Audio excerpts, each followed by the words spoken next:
Hey, what's up, guys? This is Mike with the GFY Social Club, and today's episode is brought to you by Anchor.fm. Now, I know what you're asking me. Hey, stupid, what the hell is Anchor.fm? Well, I'll tell you. It's the easiest way to make a podcast, you dummy.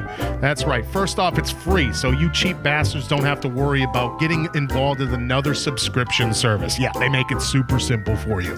They have creation tools right there on the app and the website that are pretty much idiot-proof, you know, just in case you're like Greg and I and you like to have a couple of adult beverages while recording your podcast. Makes it super easy to get it recorded, get it edited, and get it out there.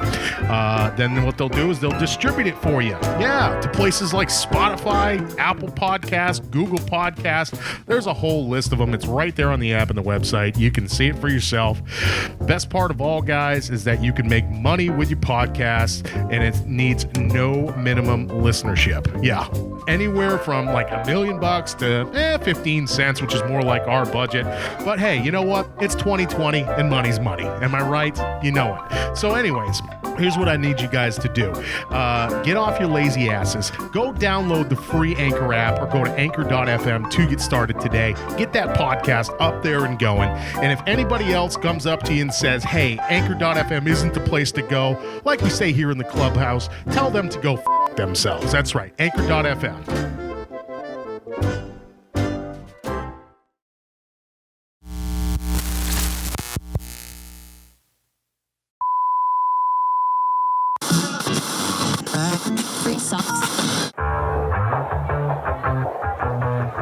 Warning, the views and opinions expressed on the GFY Social Club podcast are solely that of the host and people with a sense of humor. It is intended for purposes of entertainment.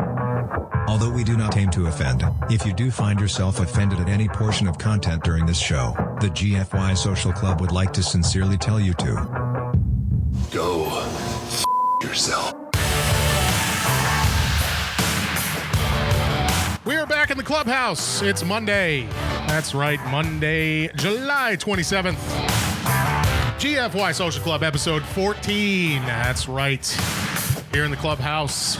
We are in double digits, man. We have been in double digits for 4 episodes now. I can't believe we haven't gotten kicked off yet. This is absolutely insane. But Spotify seems to love us. We got a huge following in Pakistan, apparently. This is awesome. We've got a great show lined up for you guys. This is Mike. I'm here in the clubhouse with you. GFY Social Club, episode 14 at GFY Social Club. Hashtag join the club. Oh, yeah. It's Manic Monday. Craig Fergola's in the house. That's right. What's up, Craig? What's happening? Yeah, buddy. We got a special guest here today with us. That's right. Sure do. Very good friend of ours. A comedian here in Austin, Texas. Actually kind of all over the country if you really think about it. But we'll get into that in a little bit. Our good friend, Miss Allison Wojdowecz. What's up, Allie? Not much. I'm just ready to teach my master class on how to not have a real job. All over the place. Man, that's right, because you're a comedian, right? If that's what you want to call it. Yeah. Yes. What have we got here? Yes. A fucking comedian. Oh, yeah. Fucking comedian. That's right. Oh, man. We got a great show lined up for you guys. Allison's here in the studio with us, here in the clubhouse in lovely Austin, Texas. That's Holy right. dog shit. Texas, only steers and queers come from Texas, private cowboy. And you don't much look like a steer to me, so that kind of narrows it down. Thank you. That's our shout out to Colton, because he listened to a couple of our podcasts and gave us notes. He did. And one of them was that we need to stop saying the word retard. Yep. And stop making so many gay jokes. That's right. And we don't really make gay. We say retard a lot, but we don't really make a ton of gay you jokes. added gay jokes. So yeah, we doubled down on that one. He's like, Hi, Colton. he literally gave us a feedback, and we're like, oh, awesome, man. Thank you. All right, Craig, how do we do the exact opposite of what he's telling us to do? Mm-hmm. All right, more retard, more gay jokes. You went full retard, man. Never go full retard. Well, we did. Colton's next long bit is going to be about how he hates both of you. Yes. Now. Well, He's literally going to print merch that's like, kill these guys. Yeah. Well, he can't do too much. I write for his crappy TV show that we did, so he can't be What's too he mad going at to me. do? Pay you less? What's less than zero? What's less than nothing, right? He somehow managed to get $5,000 raised, and we haven't done anything since then. So I mean, shout out to him. Don't worry, I'm going to be Scammer extraordinaire, Colton Dowling. Don't worry, Craig. I'm going to start dividing out the 63 cents that we've gotten for Anchor.fm here very soon. Yeah. Monthly well, payments. You know, it adds up. It adds up. And in 10,000 years, we'll have enough to buy a Tesla. That's right. Man, at this point, 2 minutes into this show, I would just like to remind everyone what the intro said and that all of the opinions on this show are solely those of Mike. Yes. So. That's right. That's right. Yep. Mike's a bad person. Yes. Thank you. Thank you. Well, you know, I mean, with the Colton thing, it's like you said it best last week where you're like, okay, so he gave us the advice. We took it, but he knows that we're children. So we're going to take that. We're going to run the opposite way. It's like chasing a dog. Yeah. You know, stop, turn around, let the dog chase you for a little while. I feel bad. Like, we talk about him on every podcast, but then again, when he had a podcast, him and Martin gave me a shout out at the end of every single episode. Right. So here's your payback there, Colton. Don't worry, we're still going to get you in when we can get on your schedule here. Yeah. So This is also just because we haven't hung out at Mr. Tramp's in 4 months. Oh my God, I know, dude. Fuck that place, Christ. but man. They're doing big demos there. Our friend Brady, the bartender, like, Yes. they're fucking ripping that place apart and building are. it up. Yep. Yeah. It's gonna look actually really nice. It's I think gonna when it's done. look less molesty. Yes. I Well, not less molesty, more like a higher class molesty. Higher, so like closer to the Epstein level. Yeah. 10-4, good buddy. They're changing the name to Little St. James when they reopen it. Right.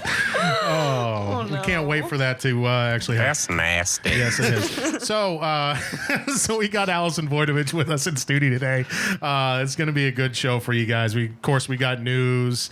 It is Monday, which means, Craig, we have another Golden Boner Award winner. We sure do. We got a good one for you today, guys. We really do. Yeah, it's pretty good.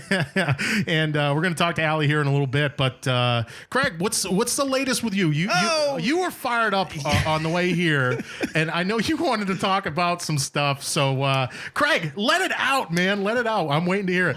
I have a roommate, and random kind of Craigslist roommate, nice guy, wears wetsuits for no apparent reason. Yes, he does. In case there's a fucking typhoon that comes through Austin, Texas, in your second story apartment. Bit of a neat freak. Bit of a neat freak. And like once a month, I get these cleaning messages from him. Sure. So he sent me one the other day, and I want to read it, but it's really fucking long. Like, see how long that is? This is what I wake up to. Jesus after That's being like hungover. incel level length right there. What the And fuck? That's multiple the whole thing is like how he's gonna clean the apartment. Yeah. And he doesn't think it's fair. Sure. That he has to clean it all himself. Right. So I get this message and I read it. There's some stuff at the bottom. We'll talk about that in a second. So I go out to like talk to him about it, and he's on his hands and knees scrubbing the floor. Oh, good. With And his I- wetsuit on.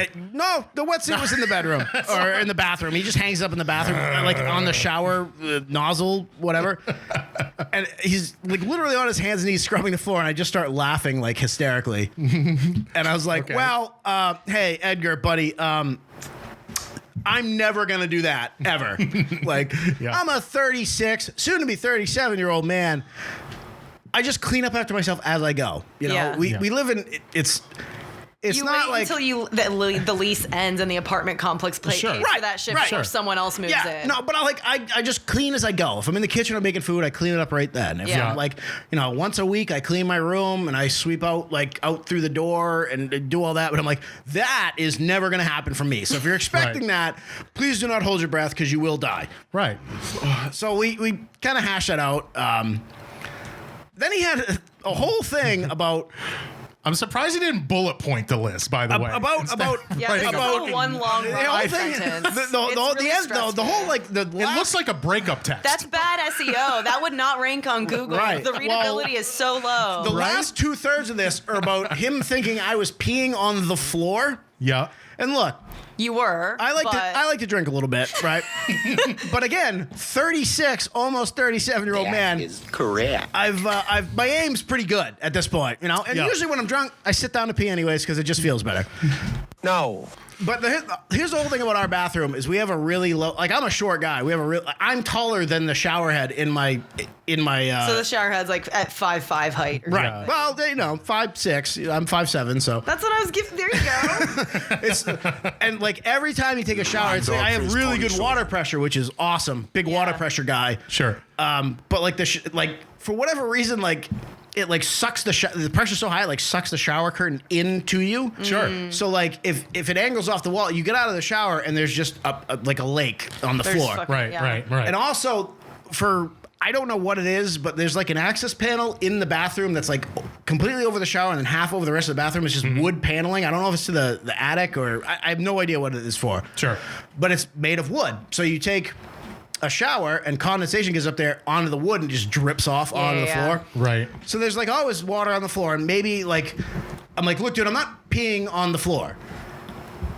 It's probably from either like we just forgot to like he's like, well, that's what I thought. But here's my thing with him. Like, I'm like, yeah, I'm not peeing on the floor, but you're definitely not flushing the toilet when you shit. Because every time I go in there to take a piss, I'll lift up the toilet seat and there's just shit and toilet paper in the toilet.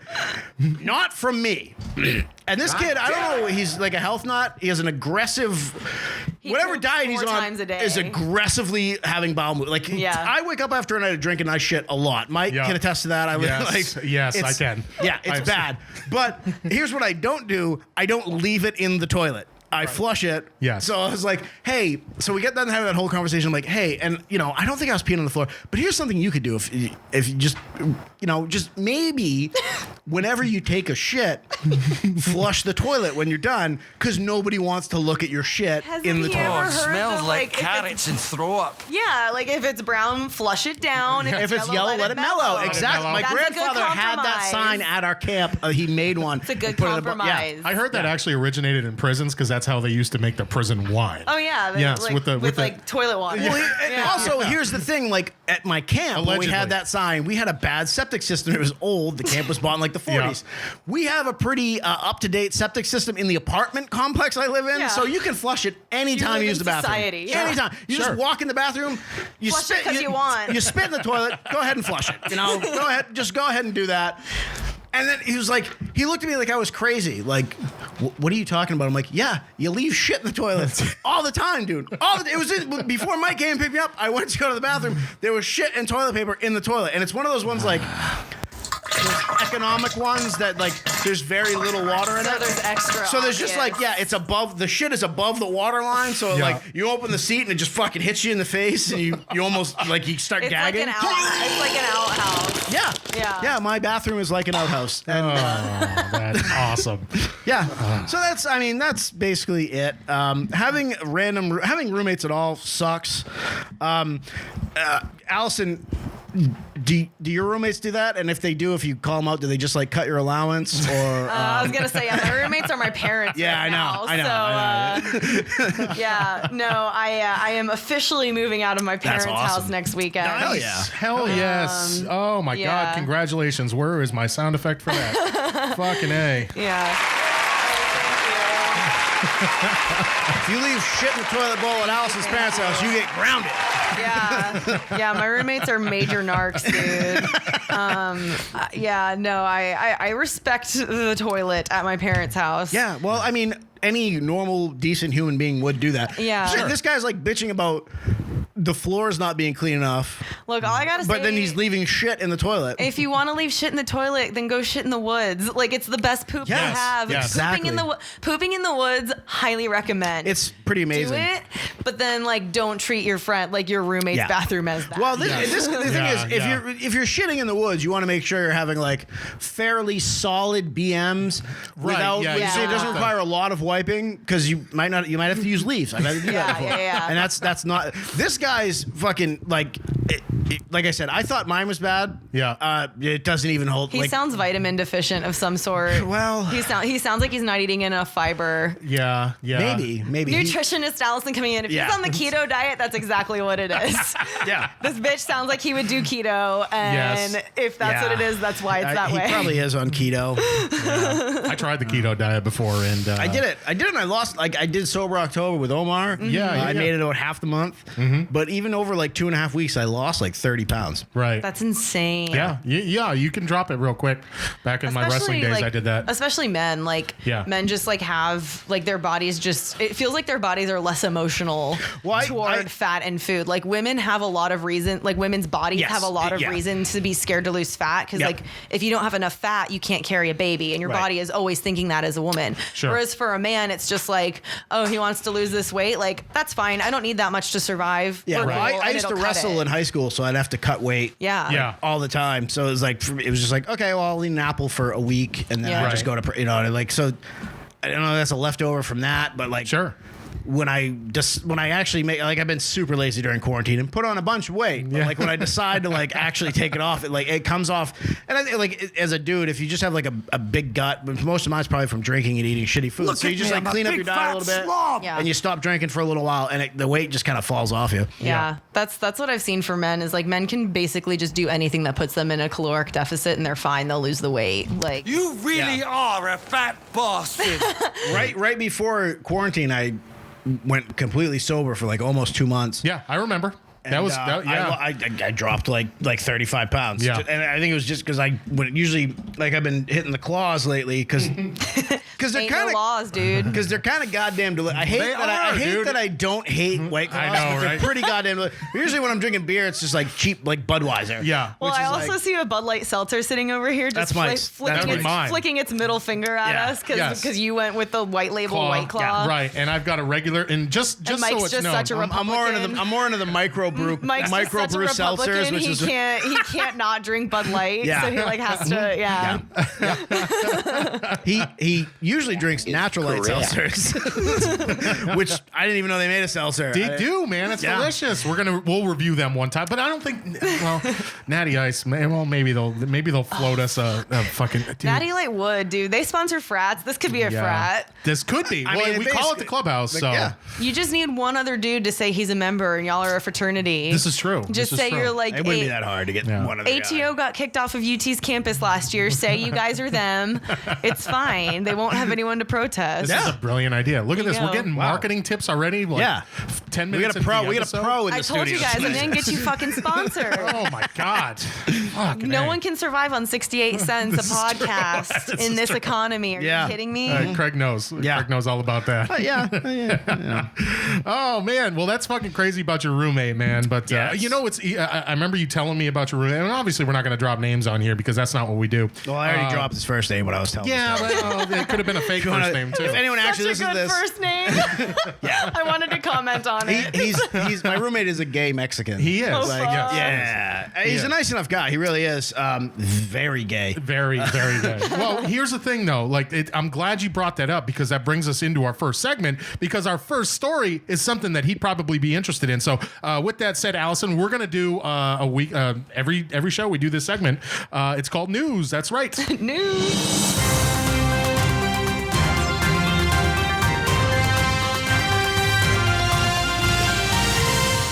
All right, Craig.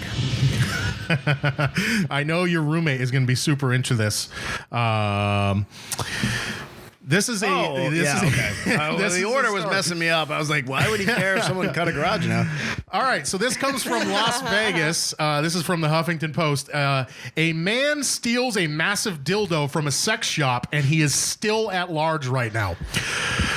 You could take that. I mean, even if you catch the guy and you're like, that's cool, just keep it. You don't want it back at that point, right? That one's like just below grand theft too. It is. Like because sex toys are like anything above $500 is grand theft. Okay. Dude. I think it's Okay. 1,000. 1,000's a felon. It's 1,000. Okay. Okay. Yeah, I think anything over 1,000 is considered So like if felony he's theft. shopping the high, like he can get like mid high end sex toys Yeah. for under 500. Oh, for sure. Okay. For sure. Well, I'm glad you brought that up, Allison, because this sex toy, he's still at large. He got into the. He's still at large. He is. What still about at the large. toy? Hold huh? on, I'll tell you. Mass Thief is still at large after he casually exited a Las Vegas adult store in broad daylight with, get this, a 3-foot, 40-pound dildo. Holy shit! What? How do you casually? That's a huge bitch. How do you casually walk out of anywhere with that?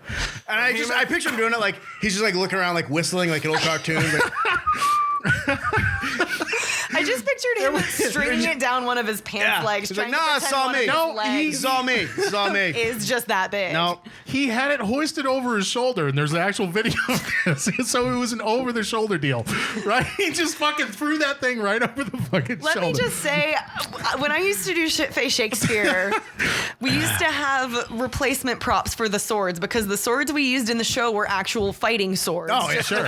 just with a dull tip. And so you could literally kill someone with this shit.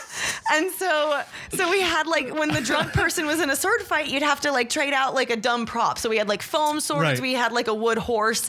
We had this giant double-ended dildo as one of the options. The bookender. That thing was like 18 inches to 2 feet. Oh, yeah. Oh, yeah. And when we would bring the props from location to location, we would get so many looks when that thing hung out of the Yeah, bag. well, and that's a third of the size of what you just described. Dude, this one's 3 feet and 40 pounds. Okay, so apparently what he did was he, according to the person that was working I hope there. he lifted with his legs when he was picking it up. I know that, right? Throws back Come up. on, man. Yeah, I'd make use him your do legs. more burpees if he didn't, man.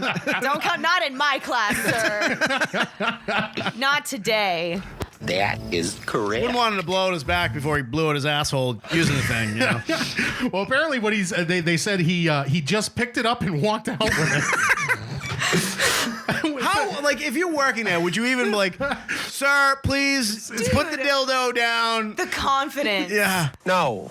Like, no, this is mine now. This is mine. And he just walks out of a store with it. That's insane. And this was off TMZ too. I guess TMZ obtained the surveillance footage. I like that TMZ's breaking stories like this now because the celebrities right? are posting up in their Malibu There's nothing mansion. going on. Yeah.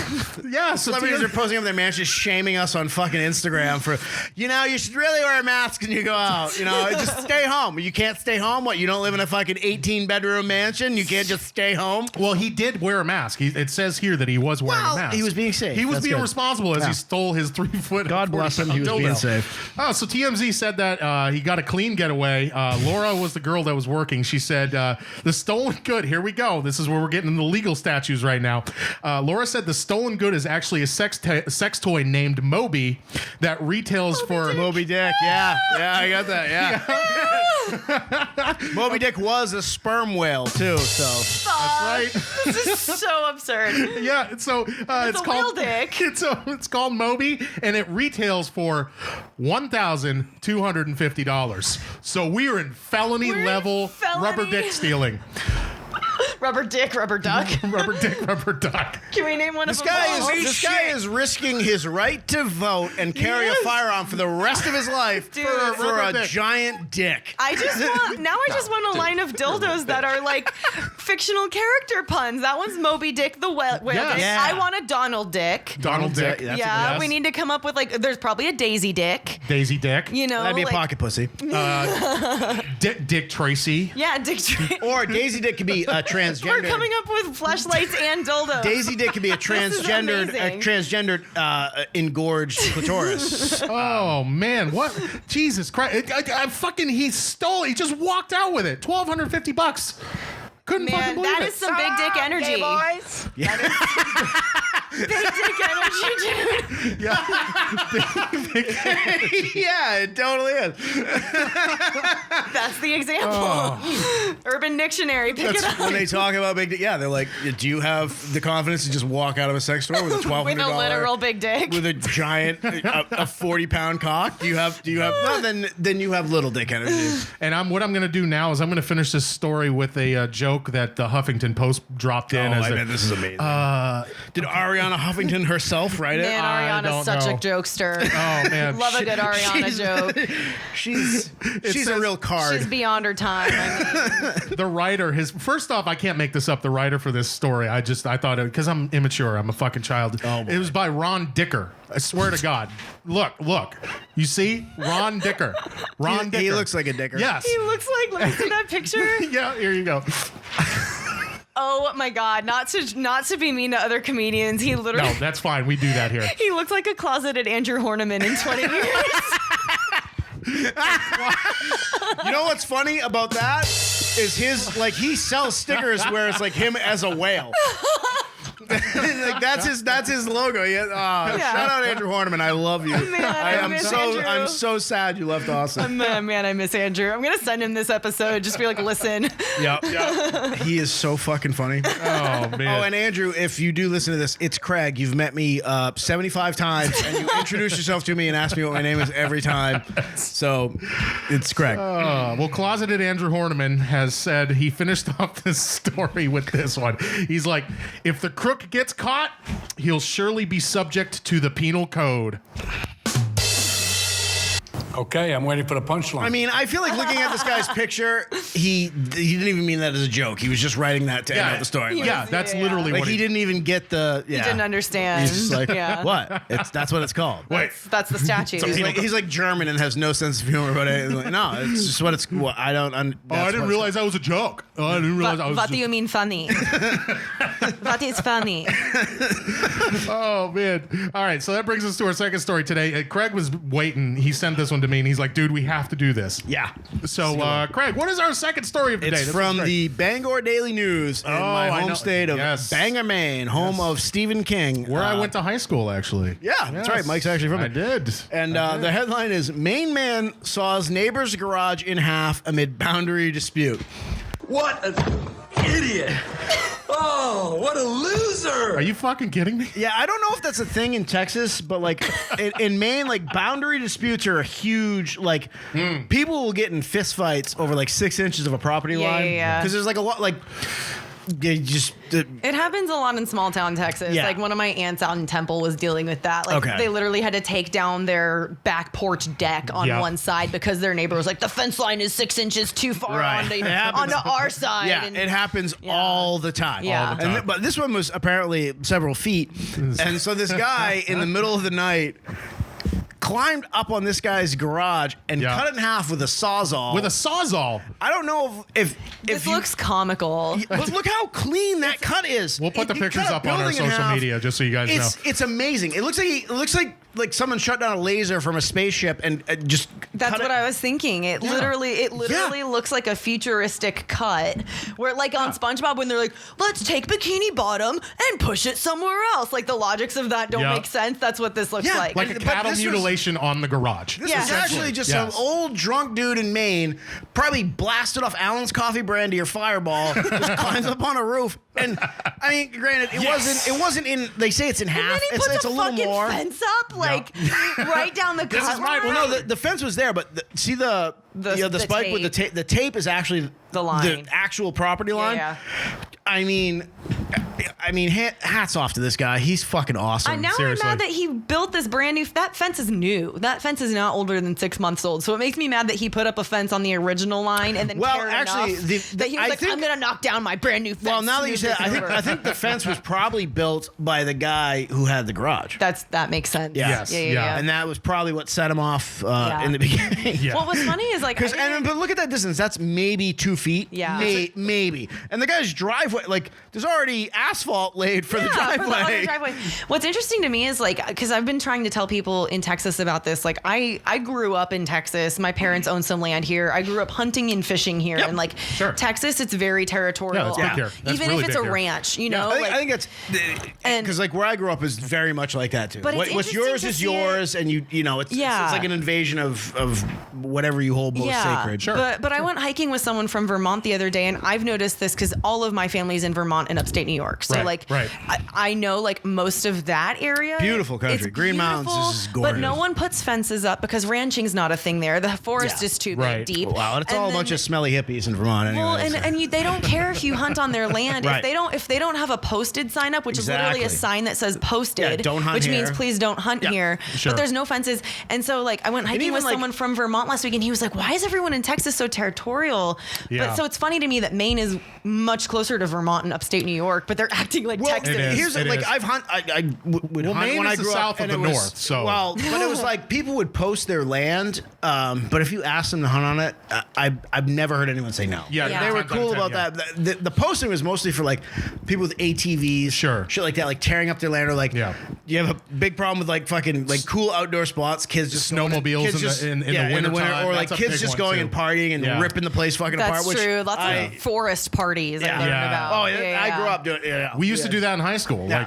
Like we used to have you drank in the woods. Yeah, it's called, we used to call them power line parties because they have the big giant power lines that go through the big the wooded areas So and you stuff go like just that. set up a massive bonfire. And just get fucking hammered. Underage drinking like a motherfucker. We had one time that the state police did break it up, and that was fucking hilarious. We because used we were me and my all friends, all of our cars. too. Yeah, me dude. and two of my friends, we'd like. It happened at almost every single party. Like we'd be hanging out drinking, and then like someone would start driving up and we see headlights. It was just someone coming to the party, and we'd be like, "Oh fuck, guys." That's it the the fucking cops? cops. That's a cop. That's the a fucking, 5-0. That's the fucking cops. Yeah. I can tell like it's the fucking cops. And like you'd see people like throwing bags of weed, whatever, like they're like dishing their beers and running into the woods, and we just stand there like howling, laughing. Because it was just a friend. Y'all literally, you guys literally had firsthand run-ins with the Super Troopers. Yeah, pretty much. Yeah, the super. The Super Troopers are the Vermont. They're but it's the same Vermont, but thing. it's similar. I've been pulled over on my way to Canada just to get French fries and gravy. That's so funny. My grandma, my mom's mom, still lives in the house that my mom grew up in, and so when we go like for a walk in the neighborhood and there's like the creek with the woods, my mom has like taken us to the spot where she's like, oh yeah, this was like the party spot. I'm like, oh shit, mom. One of our bigger party spots that we had, it was off this logging trail, and you drive up like maybe like a 10-minute drive on a dirt road, and it was called the Drunken Slut. Yeah.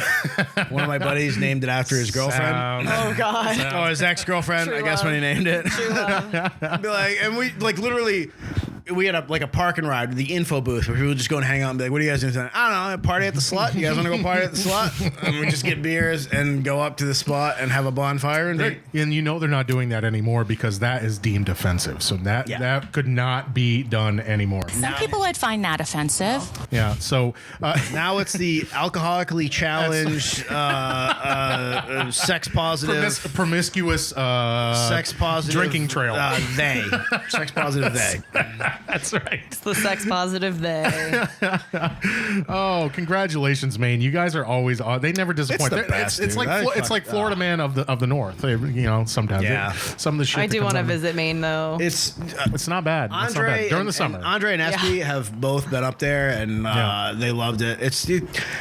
It's like the more I've don't live there when I go home, like there is absolutely something special about this place. Yeah. Winters do fucking suck. Yes, I they lived do. through a lot of them up there, but it's like I don't know. It's hard to describe, but it's a pretty magical place. Yeah. It's not bad. I mean, I had to get out of there because everybody up there, they never leave. That's the thing. They never fucking leave. So it's just one of those, they marry their high school sweetheart and they end up fucking hanging themselves and killing themselves. Yeah.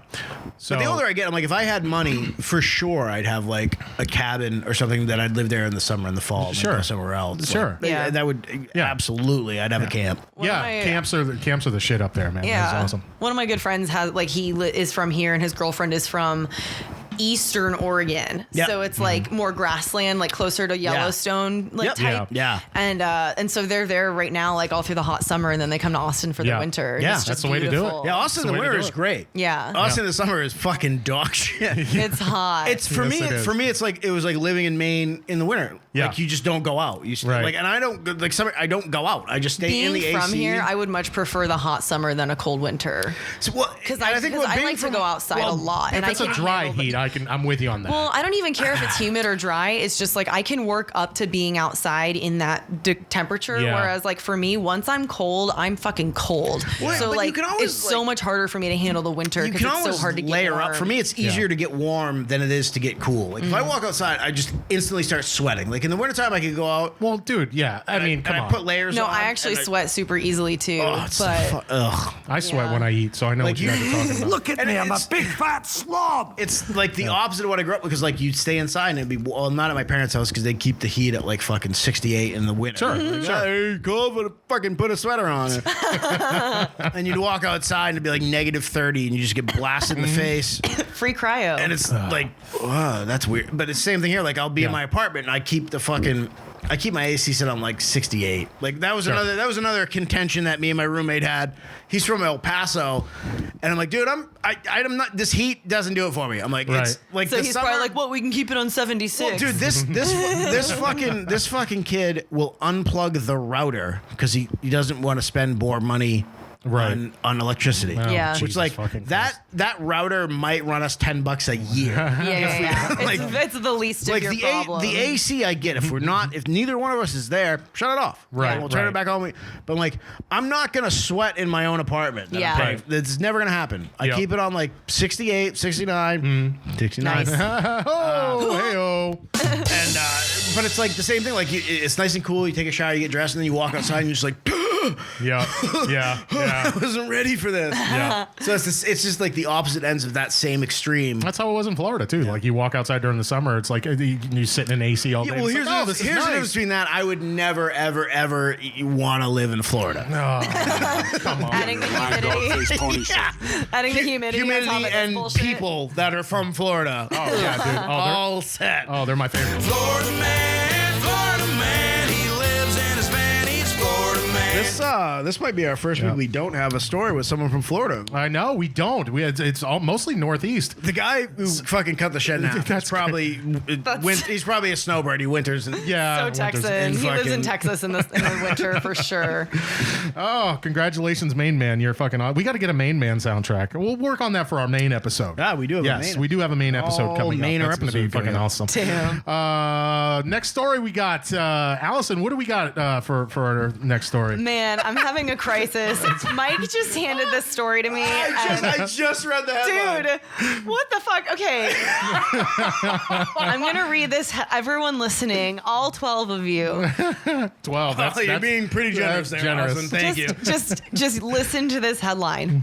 An Englishman was fined for pretending to be a ghost in Portsmouth Cemetery. Oh, okay. How did he? No, I gotta wonder. I know you didn't really read this story. That's fucking fake news. He was obviously just in the Klan. I was gonna say that was when I read it. I'm like, that's all I can. People would find that offensive. Yeah, it's just a Klan member. As someone who has been to an actual supposedly haunted cemetery in the UK, and as someone who comes from the privileged background that I come from, where that cemetery was one of the scariest memories of my life. I find this offensive. You find that offensive.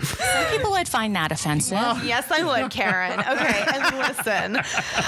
Okay, let's hear about our good friend Anthony Stallard. Okay, he was 24 and he was spotted in Portsmouth's Kingston Cemetery. Okay. He was flapping his arms, throwing himself backwards, and making ghost noises. Did he have was he wearing like chains and like rattling them too? Like, oh, Jacob Marley, I am your future. He could be heard by the mourners at the cemetery. Oh, it was during a funeral?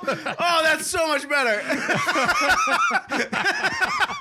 The lawyer representing Stallard told the magistrates, I'm assuming he was pretending to be a ghost.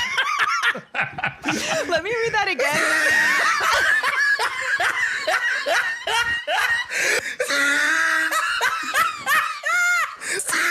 This fucking laugh track.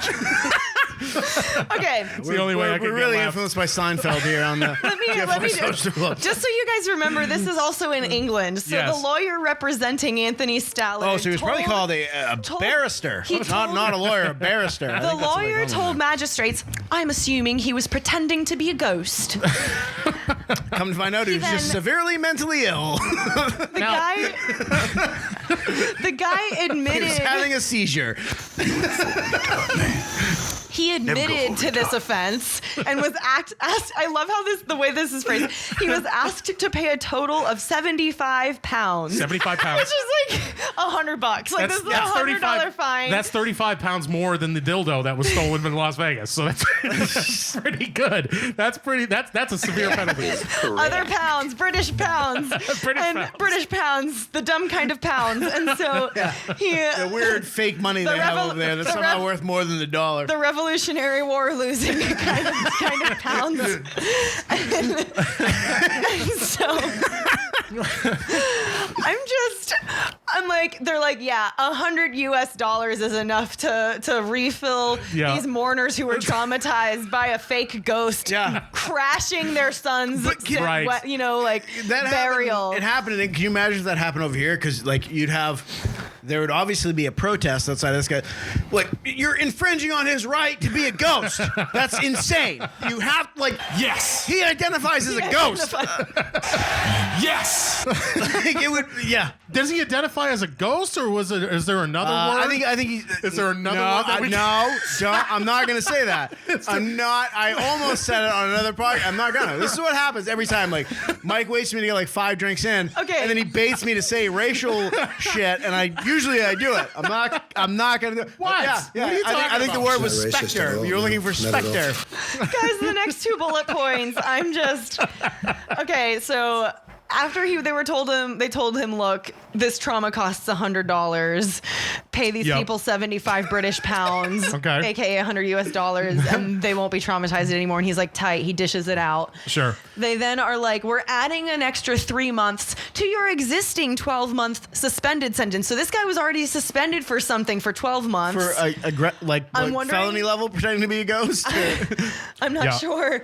And then they were like, oh, we have other charges put up against him of damaging graves with a ball.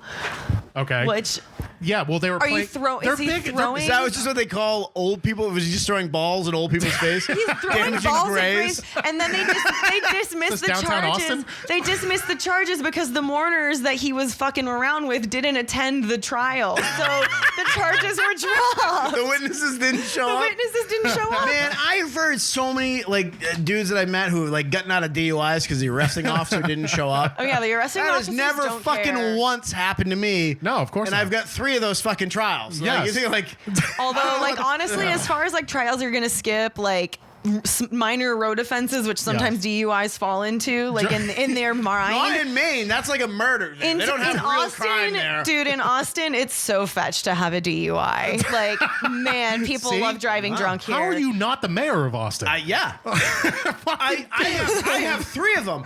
I will call bullshit on the last one. My last DUI was in New Hampshire. Yeah. Wasn't even drunk. Just super high on heroin and hit a guardrail right in front of a cop. Ooh. But, I wasn't drunk. So. Say it. I am useless with a capital Y.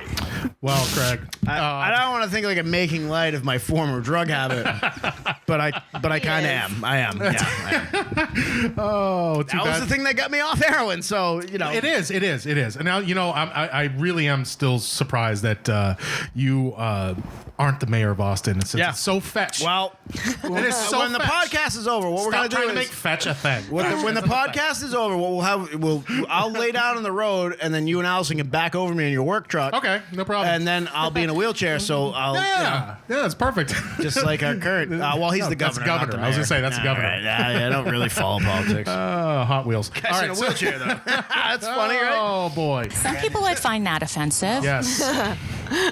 How dare you? All right. So, congratulations, Mr. fucking UK guy. I don't even know why I'm saying That guy congratulations. fucking He got rules, out of it dude. though. He got out of it. That was Dude, good. he's just living his bliss. That dude He fucking is. rules. If that He guy is. starts a podcast, I will subscribe to it. Oh man, yeah, that would be cool. That'd be interesting to hear. So that brings us to our final story for the day. That's right. This one's a local one. Again, we're gonna go back to the Northeast. Craig, we have a good one here. This one is it's kind of, we try not to get involved in politics on the show, Allison, just so you know, because the old rule. Did you ever hear the rule? Whenever you have a drink in your hand, there's 2 things you don't talk about. You don't talk politics and you don't talk religion.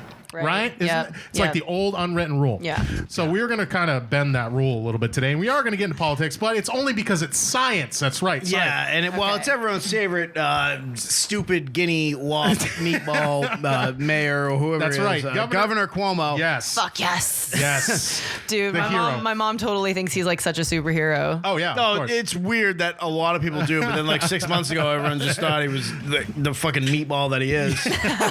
With his brother Fredo. Oh, man. So what? Yeah, like he's the governor and his brother is the mayor of New York City, right? No, his brother is CNN anchor. Oh. Yeah, and he's the governor of New York. He's the older brother. Yeah. Yes. So I mean, the governor of New York.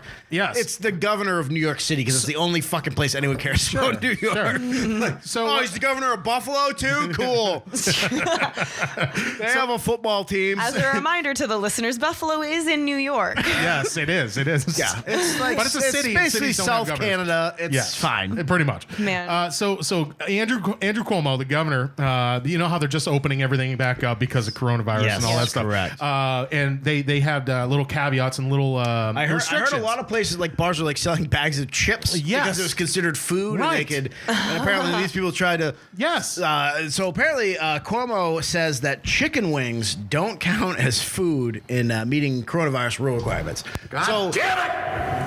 Clearly, they are food because you eat them, but they don't count in the coronavirus. So, sorry, Buffalo Wild Wings, you're fucked. You can't be open in New York right now. Sorry, Dude, which is bullshit. Those restrictions are insane. They're I literally stupid. went into a Happy Clouds the other day, and they were telling me that the reason them and all of the other like smoke shops in Austin are able to stay open is because Planet K figured out they can register themselves as convenience stores and not head shops. And so they sell soda all of them were like, "What the fuck? How did Planet K stay open?" They all like slowly figured out to just switch their listing as convenience stores, and now they're all open again. I mean, that shit happens all the time, and I get it now because all of this shit is kind of written on the fly. Sure. So there's always going to be loopholes. Well, yeah, they gotta change things. No, I understand that. But like, this is ridiculous. Yeah. This is stupid because here's the thing: like, bars already have like you said, they were trying to sell like bags of potato chips and like such peanuts. a shit end of the stick. They do. They really do. And we know people that are all in the service industry, working in bars, bartenders, and stuff like that here in Austin, and they're really taking it hard right now. So, in this clown in New York, I can't stand the guy because of stupid shit like this.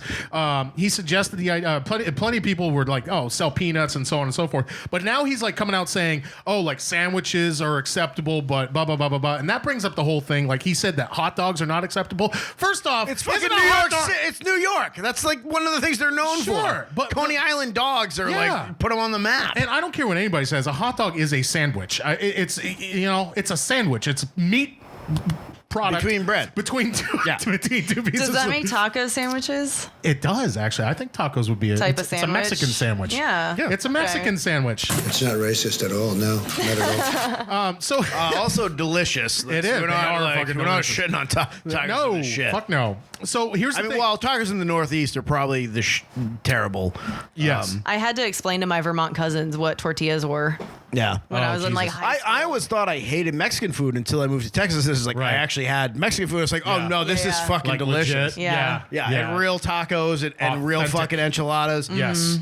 And like we would have like taco day at our school cafeteria. And it's like the crunchy taco, which is like shitty hamburger beef, right? With like lettuce and cheese. Like there you go. Yeah, that's a taco. That's a taco. That's a taco. Yeah. Nah. Right now, I live right up the street from Rosita's El Pastor. Oh, yes. What a spot. I eat there twice a week. Yeah. Minimum. Yeah. What minimum. a spot. Of course. So here's the thing with this. Like since we're on the subject of like tacos and whether or not it's a sandwich, this guy is literally coming out and saying like what he thinks is acceptable bar food. Like a sandwich is okay, hot dog isn't. You know, chicken wings aren't. That's bullshit. What about pickled eggs and pig's feet? It didn't mention those. Let's not go into Brooklyn. But I will say this.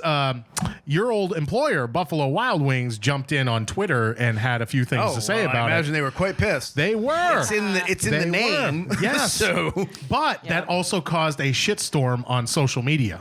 Oh yeah. Of course, on Twitter. It doesn't. Twitter, right? Twitter Well, it's blew a up. thing that got posted on social media, so So it yes, caused a shitstorm. So naturally, it caused a shitstorm. And since we don't have our correspondent here with us yet today, so we are gonna go through some of these tweets.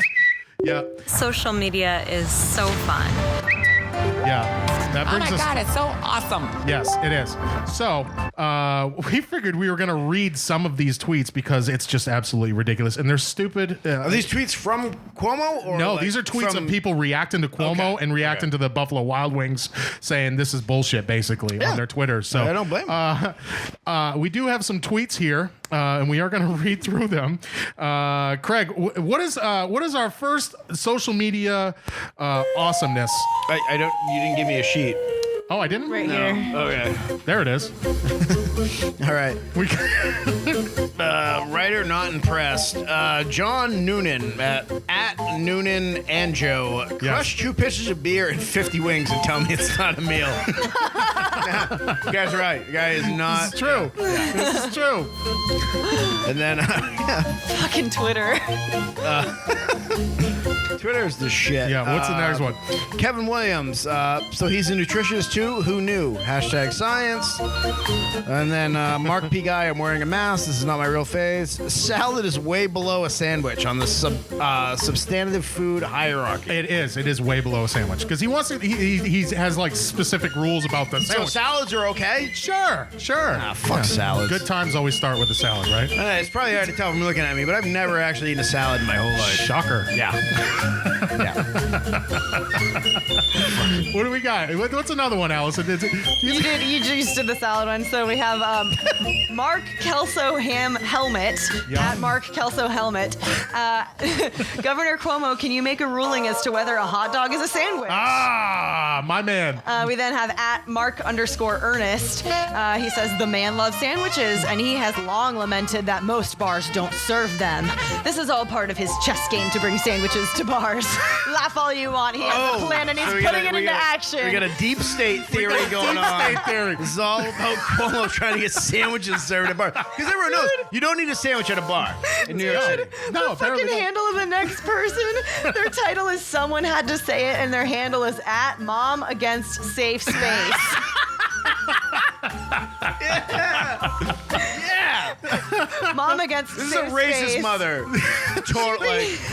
She says the N-word on her social media at least once a week. She's for sure got one gay kid that hasn't come out to her yet, and her world is gonna be rocked. And the other kid is a heroin addict.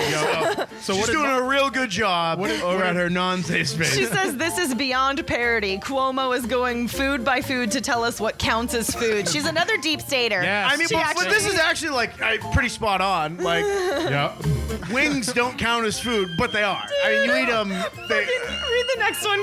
Yeah, the next one's all you, man. Stephen Marth at Stephen Marth is this next one. Stephen Marth. Fuck it. He feels very strongly about soup. Craig is. Get this man out of office. Soup is only a meal when crackers are added. Bonus points if you get that reference. Chicken wings are a meal here in Buffalo. #Buffalo. Yeah, this guy's in Buffalo. Must suck to live in a city where your team lost 4 straight Super Bowls. So true, man. Is this a Seinfeld reference, though? That is a Seinfeld reference, right? Just the theme of how many sandwich haters are in these comments. They're like, I'm going to zing in with a sandwich burn. This guy identifies as a sandwich. This guy loves sandwiches too much. He's not even into like hoagies and grinders. He's all about the sandwiches. It's like Twitter literally. What about fucking Subway lives matter too, bro? Twitter literally wrote a 5-minute bit on anti-sandwiches with this fucking. This is why our collaborator today was really fun. Oh, the next one's great, dude. Go ahead. From Maddie B _923. Time to serve those chicken wings on bread. On a roll joke there, Maddie. Way to underplay On a roll. Outstanding. Even better. On a roll. Yeah. A bulky roll. That's Those what are discriminated against too in Sandwich Kingdom. Oh, outstanding. This guy's on a roll, unlike those fucking chicken wings that ain't food, you know? Earl of Sandwich would be so upset to hear us. Yeah. Oh, man. Oh, my goodness. So what else do we got? We must have a few more tweets on there. I know we had some. Man. The last one was my favorite one. All I see now is there's one guy called Ramen Frank, and he just makes some dumb. It's not even about ramen. Okay, third page at Bill Weberg. Does he realize that he is the governor of the state where the chicken wing was invented? There has been damn near civil wars about who has the best wings around.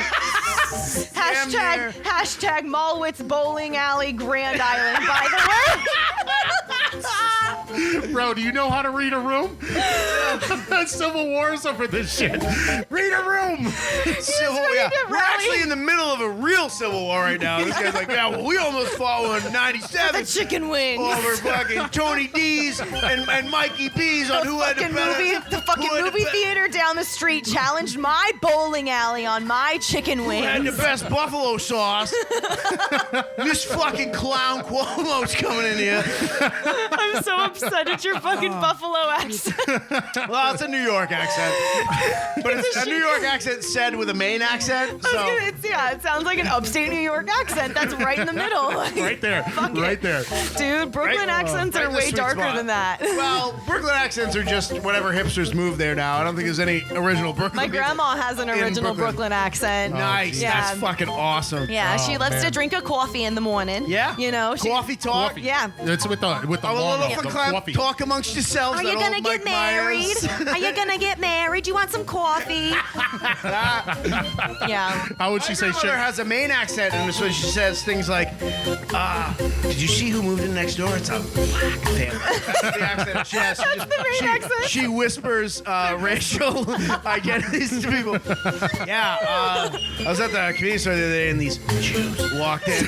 Globalists. She's 92, and she's the sweetest woman in the world, my favorite person. I love you, my man. But yeah, she does it all the time. Oh. Man, I feel like I'm making this show take forever today. Oh no, this is what we do. This is good. Probably the best episode we've ever had. So like no joke. So the last one, speaking of the what is this last Twitter post? That was this one, yeah. I mean it's right there. It's just chicken wings matter, baby. Chicken wings matter. Oh, so always leave it up to Twitter to actually go ahead and the Twitter universe to totally. Wow. Oh, thank you so much. Twitter is at least like funny with this shit. Like if this was on Facebook, it immediately turned like in the comment section. It's just the most racially insensitive shit ever. My favorite is like how Twitter has its own sub-universes, kind of like Reddit, but no one addresses it like that. Like Black Twitter? Like Black Twitter. Black like, Twitter. Like Catholic Twitter. Catholic Twitter easy. follows me now. African American Twitter. No, but like for real, it's just like all these sub-Twitters. But they don't call them that. But then they'll say like... they're there. Yeah. They're very They'll be much like, on presence. comedy Twitter lost its shit when Chris D'Elia was outed. Oh, you know? Jesus like, Christ. Whatever. You know, that shit. And it was funny because like I have... D'Elia. Well, did nothing illegal, by the way. Nothing. Hasn't done anything since that shit came out, but he didn't do anything. Real quiet. Didn't do anything. Real quiet. But Brandon Schaub did cry on The Fighter and the Kid, so fuck that. Listen to, Shane Gillis, the guy got fired from SNL? Sure. Yeah. One of my favorite comics, not surprisingly at all. He is really funny at stand-up. And Rand Paul is ugly. Yeah, that's him. That's him doing a Trump impression. He has a Matt and Shane's Secret podcast, and they fucking lit up. Just because people like Matt and Shay, like Michael Che? No, Matt and Shane's. It's Matt. This other former comic from Philly, Matt McCusker, who's his buddy. They fucking lit up Brandon Schaub so bad. Of course. They just kept playing the Clippers because it's fucking hilarious. I watched it with Ben Smith at his place, and like he like takes off his glasses and he starts talking. He's like, I can't even talk right now. I can't even. He's gotten so upset. I'm so mad at my friend. I'm so mad. And Brian, in the same interview, Brian Callen has sunglasses. Like Brandon Schaub wears actual glasses. Sure. Yeah. Brian Callen has sunglasses on because he had plastic surgery to like relieve the puffiness under his eyes. Yeah. And he's like talking beat. in the middle, like with dark sunglasses on, like, I knew he was a ladies' man, kind of a pussy hound, but he never fucked an underage girl in front of me. Dude, those guys didn't do themselves any favors like the last couple weeks because they performed in San Antonio. Yeah. Both got coronavirus. They both got COVID, and so the live stream show with the San Antonio comics that I did, all of them were like, shout out to a certain very famous comic who got all of our friends COVID. Like the people who opened for them who are San Antonio comics also have fucking COVID now. Of course. But did they give it to them or did the crowd? That's like a whole, but on Rogan, he was just like, yeah, have this friend who like bikes 35 miles a day, and he's obviously talking about Brandon Schaub. It was right after. I was like, yeah, he's like, I shouldn't say his name. It's like, dude, we all know who you're talking about. Right. Right. Yeah. That fucking meathead hat comic who gets to fucking headline hours in clubs all across the country because he's your friend. Sure. I'm not a big fan of Brandon Schaub. I know you're not. I just don't tell him to his face because he is. He beat the piss out of me. For sure. Like I wrestled 4 years in high school. I might be able to take him down, but then he punched my face. The Hebrew Hammer, Brendan Schaub. Yeah. It was interesting because when he headlined in Austin last, I came and watched him at Cap City. And I was there for the show that all the On It people came. Funny? Yeah. Or was he? He's a good storyteller. Yeah. So he's got a really good, like, exuberant stage presence. Yeah. But you could tell it was more of like people just felt like they were his friend from listening to his podcast. Sure. And I was there when the whole On It crew was there, and I was sitting with the comics. So I'm sitting right next to the VIP section, watching like all the crazy. The On It people freak me out. By the way, I'm around them in multiple ways, and I don't like to be around them. But it was interesting because like he actually is buddy with them, so they're sitting there like laughing at their friend telling funny stories, and then the rest of the audience feels that way because they listen to his podcast. Right. So his jokes didn't need to be solid for them to just all have a good time and laugh. Right. Yeah, I don't feel like he's the guy who go into any room and just win it over, just murder with his actual material. Right. He's never going to be able to do that. But his personality wins people. Yeah. Because like I don't listen to his podcast. He seems like a good dude. He seems like a good Yeah, dude. he's So likable. I went into it not as a fan of him and not as a friend of him. So I was like, let's look at the jokes objectively. Sure. But I could see why. Like, and that was similar for Theo Vaughn too. Yeah. I fucking love Theo. He's very funny, but it took me a while before I got into him. It's because his style is. He reminds me a lot of like a Norm Macdonald, who I think is one of the best stand-ups ever. Right. But it's Norm is a legend. Man. You either fucking love him or you just don't get it. It's kind of one of the like. It's certainly not set up punch. It's like stories, and then he throws tags in here and there, and it's fun. And like it took me like. I watched his special on Netflix like years ago, and I was like, I don't like this. Right. And then like after like seeing him on some podcasts and like hearing more about him, like thinking he was funny on different various platforms, I went back and watched him like, oh, this is really sure. And then I watched like a Norm Macdonald special right after that, and I was like, they're kind of the same. Yep. He's kind of like that generation's Norm It's Macdonald. funny. Like. It was always fun for me to watch. Honestly, D'Elia was one of them. But Theo does it even worse. How much they pace on stage. Right. Yeah. They are constantly moving back and forth. They look like fucking cokeheads. Yeah. They just do. Like back and forth. Yeah. Theo especially. Well, and Theo with the fucking like he looks like a backwoods Louisiana mountain man. Even though there's no fucking mountains in Louisiana. He's got a literal mullet. He has a literal mullet. He looks like a coyote. Like he for sure is a coyote. And so when he does it, it looks like he's just like stalking out his territory and like winning the audience over. It's really cool. Well, the really funny thing is like Mike and I are older than you, but I knew Theo Vaughn from fucking Road Rules. Like when he was first, like that's how I knew Theo Vaughn. Like, oh, he's a comic now, and like immediately it's like, oh well, Brandon Schaub was a fucking fighter, a fighter, and he was friends with Joe Rogan. So I'm like, it must be the same thing. But like, no, Theo did Road Rules when he was young. Same with Tom Segura's wife. She was a Christina P. Dude, I saw her at Omar and I went to see her at Cap City. She's so funny, dude. She might be funnier than him. I'm so pissed I didn't like see seeing her live. I was fucking crying. I was laughing. She was so fucking funny. Yeah. But like they did that when they were like in their like very early 20s.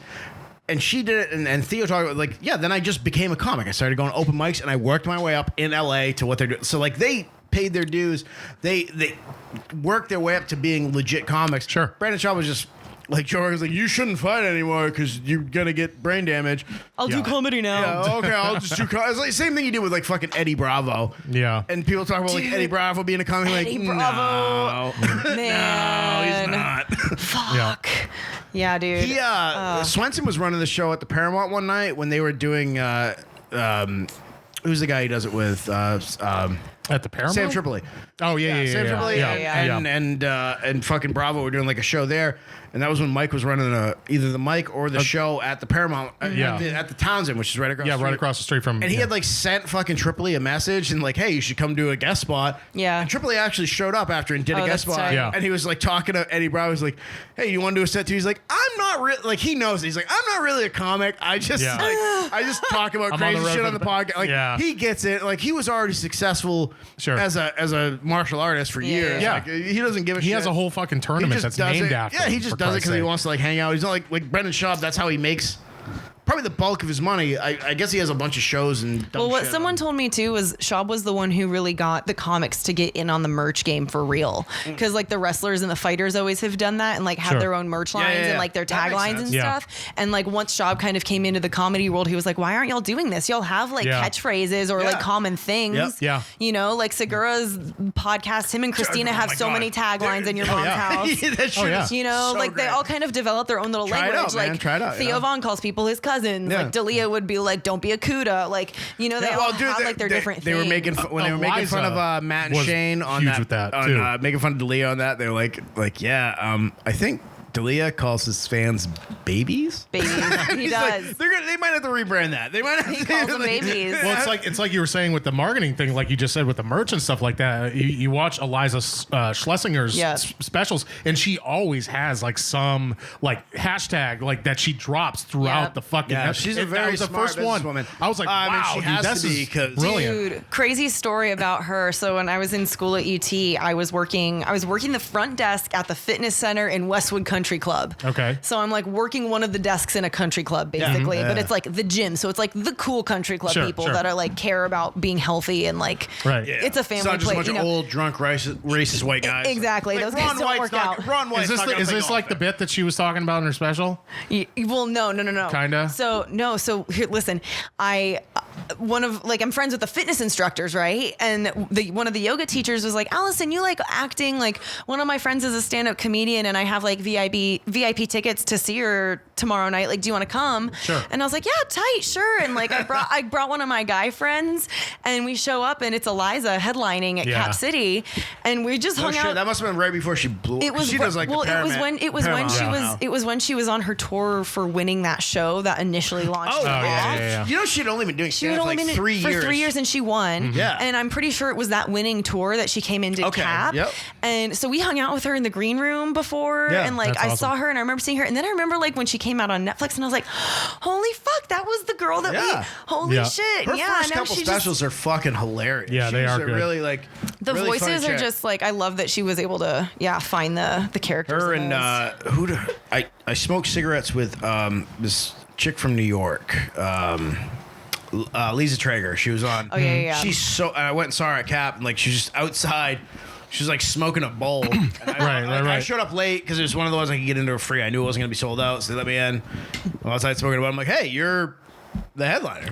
Yeah. We're like smoking busters talk. She's super. She's a killer. You see that out at the Comedy Store in LA quite a bit too. They'll be like out. You see like the headliners out like in the back area by the belly room and stuff. Like that patio. Well, what's fun is like some of my Big friends J outside doing that. Like he was just smoking cigarettes. I went with Omar and a lot of them just will hang out on the common area, but even if they're in like what's called sacred ground in the back, like several of my friends who are like, you know, they've just been in LA a few years and now now they are paid regulars. They're not like famous yet, but they're paid regulars. If they're a paid regular, they can bring you back there. So like I've smoked on sacred ground before and like awesome. Split a blunt with like Tony Hinchcliffe a few times and Jeff Ross one time and like that's awesome. Yeah. I can't wait to hear some of your stories, man.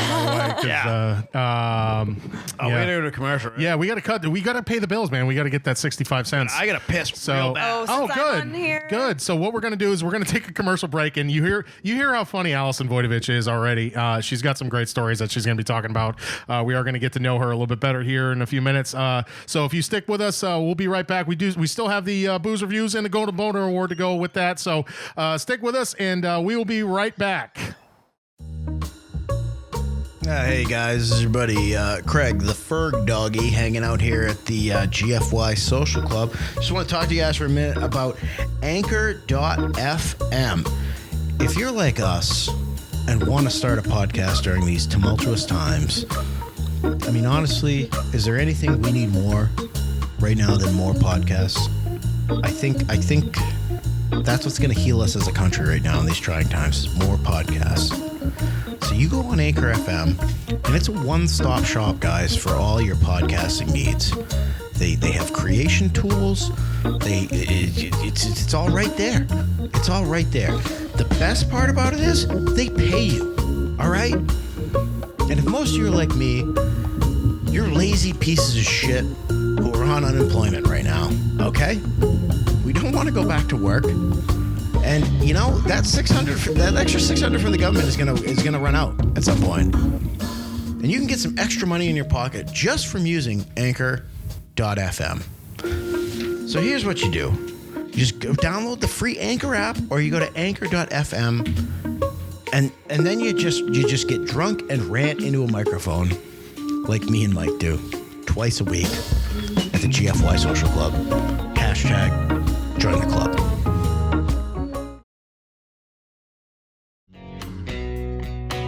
Hey, what's up, guys? It's Mike with the GFY Social Club. You guys hate Facebook? Do you? I think Facebook's annoying. You've heard me rant and complain about social media nonstop, but I gotta tell you though, there's one spot on Facebook you can go to that's really cool. Yeah, it's called @GFY Social Club. Yeah, go check out our page. Give it a like. You know? Give it the old thumbs up. Start following us. Let me tell you why. We're gonna start having articles up there. Ridiculous news stories that we don't get to on the show. If you missed a show for whatever reason, we'll have all the links for the shows that you missed. It's up there every time. And also, you can't forget ridiculous pictures that we're going to find and we're going to put up there that we're going to make fun of. So, you know what? If you want a little distraction from all the garbage that's on Facebook on a regular basis, well, then go ahead and give it a like, give it a follow @GFY Social Club on the Facebook page, and spread the word. Spread the word to your friends. Spread the word to your family. Spread the word to your significant other. Let them know how awesome the GFY Social Club is, and tell them to hashtag join the club @GFY Social Club on social media. That's on Facebook, of course. And yeah, join the club. It's Facebook. Sucks. It's Facebook. Nah, nah, nah, nah. They wreck my page with their constant changes, and I hate them, but I can't stay away.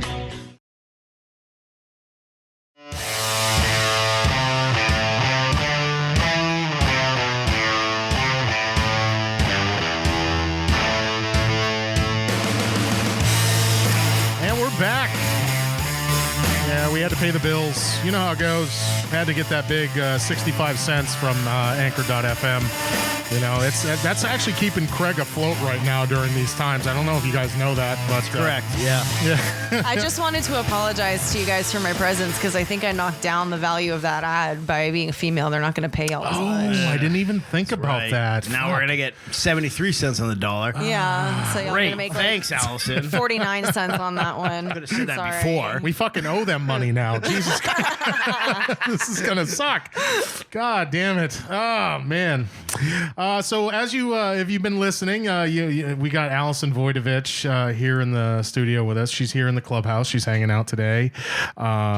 She is a comedian here in Austin, Texas. Well, she's based out of Austin, Texas. I shouldn't say she's a comedian in just Austin, Texas, because Allison, you've actually been all over the country. I thought you were going to say lives with her parents in Round Rock. No, I'm not. You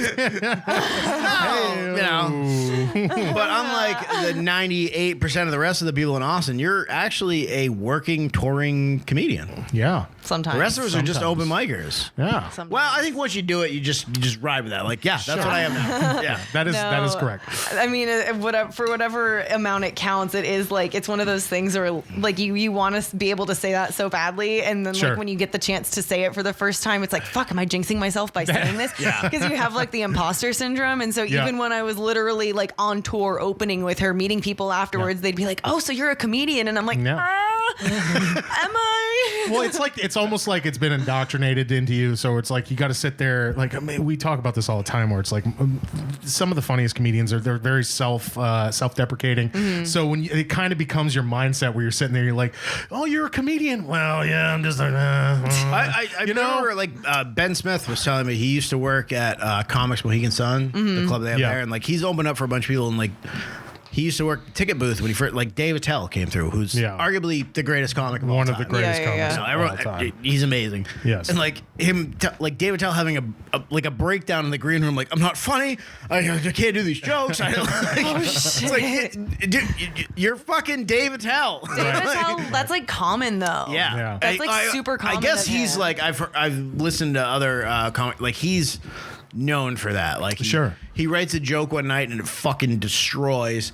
And then he's not happy with it, so he rewrites it the next night and does it. Like, the punchline is different, the premise is the same, punchline is different, and it still kills. Yeah. But even him, just like, I think you have to have, like, as a comic, I almost think you have to have that. You can't be satisfied with anything. Never you're be doing. satisfied. Yeah. And that's once you get to that point where you're like, yeah, I'm a funny motherfucker, and then it's like. And that's where that self-deprecating comes in. So I understand what you're talking about with that. But before we get into that, you were out on tour with Jen Fulwiler, right? Yes. Okay. Yep. So what was the tour? Like, Well, hold on. Before you, how did that happen? Because this is a pretty. You've told me this. This is a pretty good call. good story. Like, how did you get hooked up with her? Yeah.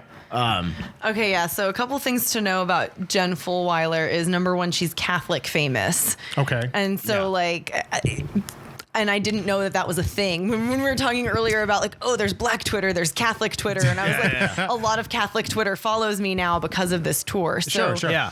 I had started comedy, and then like a month in, I had been going to open mics every single week. I felt like I didn't see a single female comedian ever, which is a thing in Austin. A lot It of is. female comics don't there come are, to open mics. Yeah.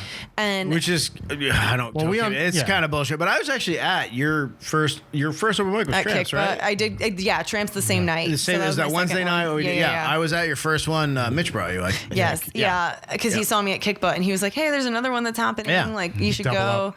Yep. And you had, like, I remember seeing you that night, and it was like, you had a stage presence that there's people that I know in town who've been doing it for like 10 fucking years, and they don't.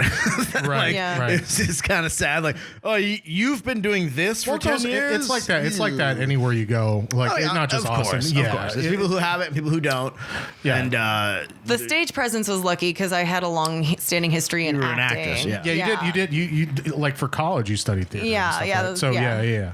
Okay, so how did you come to meet like with Jen Full, like you were saying? So Kick Butt was like the very first mic I did, and it was near my old apartment, and so like I loved that mic. And about a month into me doing stand up, I go to this mic and I see Jen and her husband sitting at a table, and I'm like, was that Kick Butt? I thought it was at Vel for whatever reason, but she goes there sometimes too. But I just was like, interesting, like, woman holding notebook, looks like she might be going up. And so somehow we started talking, and she was like, we just hit it off, and I kind of told her the logistics, but I was like, I just started too, I'm not very good. I thought she was already a comedian in the scene that I just didn't know. And she was like, no, this is my first time. I was like, oh shit. And then she mentioned like, oh yeah, I'm a fan of Instagram, like we can just get each other's phone numbers and add each other on Instagram to stay in touch. Right. And so I like look at my Instagram after we leave this mic, and she's got fucking like 30,000 followers, and I'm like, sure. Who is this bitch that I just met? And it says like Sirius XM radio talk show host channel whatever, and I don't have Sirius, so I was like, oh, interesting. And that was intentional, by the way, that she didn't say Catholic based channel. out of New York, correct? She's based here in Round Rock. Well, she's not from here. She's from here. Oh, is she? She grew up in like Atlanta and Dallas, and then she's been living here, and she's done the show from here. New York. Yeah, I was kind of confused on that. She goes to New York a lot because that's where the Sirius headquarters are. That's what it is. And so the first time I was on her show was at Sirius headquarters. Okay, cool. Yeah. Nice. And so we just like became friends, and like, she clearly had this like job as a Sirius talk show host, and she gets paid to do like a lot of speaking gigs at other Catholic events. There's like a lot of Catholic events that happen around the country, and she'll just there's have so much money in that. So it's much, fucking and crazy. Yeah. So like she makes a decent amount, and but she was like wanting to do stand up, and so she started coming to these like shitty open mics in Austin. That's so and badass. Bombing her ass off. That's so fucking badass. Bombing her ass off. Like, and because I'm talking like she had really good jokes. Yeah. But she is a 40, I think she's like 42, like a 42-year-old woman living in the suburbs of Austin with 6 kids as a Catholic in Central Texas. Yeah. And so she had very well written jokes. Sure. But she's like trying to keep them clean, and she's also doing them to the fuckheads that are the Austin open mic comedy scene, right? Well, so it's like, you get it's all no matter like, what you do in Austin open mic scene, you're a fucking hat compared to like the people that have been here for a while. Yeah, who it's are, all like you know.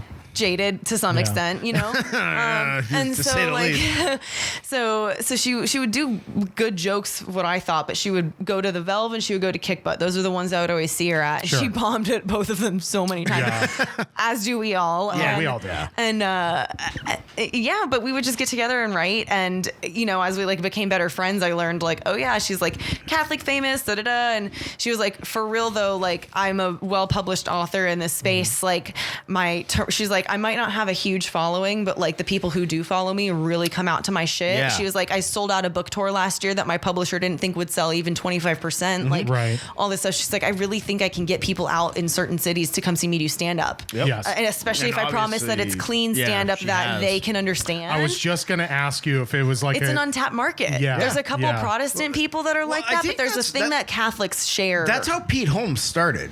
Like, I've watched that show, Crashing with him in it, but he talks about that too. Like, he did like a Catholic, like they would do like churches. Yeah. And it's like those people are willing to spend money on entertainment because the people that are into that, like they don't want to go to like they don't want to go to a comedy club, and God bless them for not going there and like going to a regular comedy club and seeing like a dirty comic or a blue comic. Yeah. It's not enjoyable going for on them. Twitter and blasting them, you know, doing that shit. They want their own entertainment, and that's fucking cool. Yeah. And they're willing to pay. And you were doing like, I remember, I think it was one of your first nights because we were Facebook friends and on Instagram, and like it was some like it was like North or South Dakota, like somewhere like South Dakota was the first one. The theater like pictures. It was like a 750 or 1,000 person theater, and I'm like, holy, that's like all our dreams. You know, like to perform in front of that kind of fucking crowd. Yeah. And you're not. I would never call you like a dirty comic. Yeah. You're hilarious, but like, and you talk about like sexual stuff and like just regular everyday stuff. Well, stuff that people can relate to. I wouldn't say you're super dirty, but you had to really clean it up for the store, right? Yeah, that was one thing, and it was so funny because on my show, Adam Waitman told the story of my worst bomb ever because him and Sam Norani like were co-hosts of the show at the Globe Theater out in Bertram. Yes. And they told me family friendly show, and when I was like, okay, family friendly, I've been doing that on the road. I was like, I've been doing that on the road. Like, I know how to do that. So like, you're prepped. You're ready to go for that. I show up. I shit you not. 70% of the audience is under the age of 10. So it's not family friendly. It's like child friendly. They want to hear fart jokes. That's all.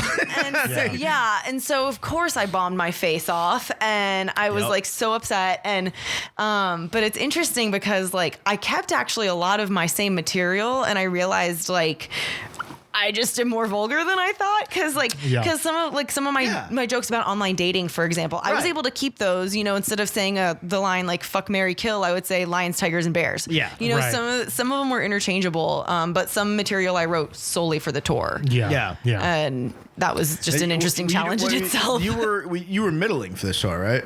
Or were you opening or were you middling? I was opening. So opening and emceeing. Like, 15 minutes, 10, 15? 15, yeah. 15? I called it anywhere. It was like a Club 12. Yeah. Okay. Theater 15. Okay. It takes a little longer. Yeah. Yeah. I'm like, obviously, I would not know. I haven't done clubs or theaters, but I've heard comics that, like when they talk about making that jump from like a club to a theater, it's different. Huge difference. Yeah.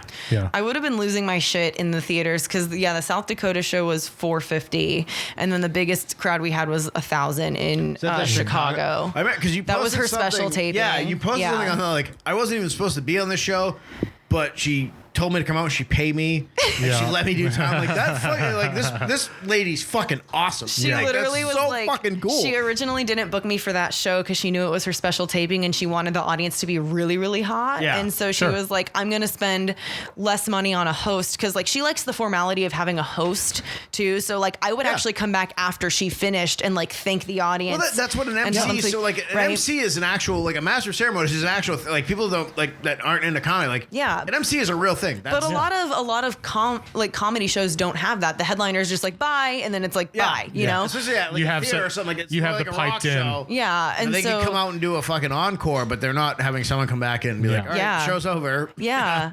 Yeah, you get the voice. It's like, thank you very much for coming. Please exit promptly. Pay your tabs. But or they just like put on the house lights and it's like, get the fuck out. Get out. Yeah, like so she decided originally that she was going to save the money she was spending on me to maybe book like 2 like strong feature acts. Sure, sure. And I totally understand that. Just like, because the people that she was able to find from quote unquote her Catholic world, like they just fucking crush with them because they understand Catholics. You know, there were so many religious jokes that I understood. Not your world, like but you still were able to make people laugh. I have a history in like the religious world and stuff, and like like the people that I watched with her that destroyed that had a lot of religious jokes. I understood the jokes and why they were funny, but I never would have thought of them. Right. That's not your world. But anyway, it was cool. Like literally, I was on the fence of like booking a flight to go watch that taping anyway because I was like, she paid me like a nice amount, and so like I had made some money on the. I had made some money on the shows. I want to support her. Like I know how to travel cheap. Like I can do this for like $500. So like I can figure it out. How many? Well, she texted me literally the day before I was planning on buying my own shit. Yeah. She texted me and she's like, "I made a mistake not booking you. I will send you $700 to come up here and just." She didn't even tell me I was going on stage. That is so She didn't tell me I was going on stage. She just was like, "I just need you here." Yeah. And I was like, "Oh, I've already calculated how to do this in $500." Right, so I made $200. Got the extra $200, which is awesome. Literally, I flew in the day of her show and I flew out the next day, but I was there for it, and then she ended up letting me host that one too. And for those for those of you in Austin, an extra $200. I know you don't know what that looks like, but that's 200. I didn't until I in Austin. That's 200 minutes. That's 200 minutes in Austin. Okay, so in Austin, that's a third of my rent if you're smart. So got to work on that tight 200 minutes, right? So you got to travel all around with Jen, and you said South Dakota and all that stuff like that. New York, you did obviously. Yeah. How many cities was it? Like I think we did 10. You did 10 cities? I think she had 12 total, and I think I went to 10. Okay. Is it mostly like kind of Bible Belt states? Not a ton Bible Belt. I would say more Midwest. Like we had Sioux Falls, Chicago, St. Louis. We did do New York, Dallas, Atlanta, Charleston. Wait, no, Charlotte. Cities with Charlotte. like kind of like that heavy religious. There's like religion's Catholic. kind of a big deal. They're heavy Catholic, right? Yeah. Atlanta was surprising to me because it's so Bible Belt, but apparently there's like a huge Catholic network there. But that was the didn't go to closest. Boston. Well, I mean that is just. I think we looked at Boston because Boston's a heavy Irish Catholic. Yeah, that's because like we got a lot of for it. Yeah, we got a lot of requests for like Phoenix and Los Angeles too, surprisingly. No shit. But so we're thinking. I think a lot of those people are from like northeastern people who, especially in Phoenix, who are like retiring and going exactly. to Phoenix, snowbird type of Arizona in itself is weird politically, but Phoenix for sure. Arizona, New Mexico, it seems like no one's from there. People just move there. Yeah, you know? so there's Or like super Austin. differing opinions. Yeah, exactly. Yeah, but so we're talking about like her next tour. She's thinking of hitting all of those places that were requested that you didn't get that to we the didn't first time go around. to the first time around, and then hopefully we can add the other ones at the end. Really cool. One thing I always like to ask comics whenever we do the interview, especially since you've done all these towns and stuff like that, what's like of all the towns that you've done? Obviously, you started here in Austin, and I know you've done LA. Yeah. I know you've done Arizona. LA is so depressing, by the way. Oh, it is. It is. I know it is. Yeah, it seems. We've got a few friends out there that came seems from here. like But it seems real depressing. And then all the towns that you did on tour with Jen Fulwiler, what's your favorite town that you've got to perform in out of all the ones that you've performed in since you've been doing comedy? Phoenix is up there. Phoenix. Uh-huh. Okay. It's a really cool city. It's huge. Because all of the comics, the valley's fucking giant. Yeah. The comics are super nice. Like they're actually a supportive audience. Like the comics there aren't dated enough to hate each other. Smoke cigarettes. Yeah, the comics they actually perform. the comics actually stay in and watch each other and like support each other and laugh at each other. It's They really just come up nice. to you after and like, hey, good set. And I like the Phoenix scene too because there's so many comedy clubs there. Sure.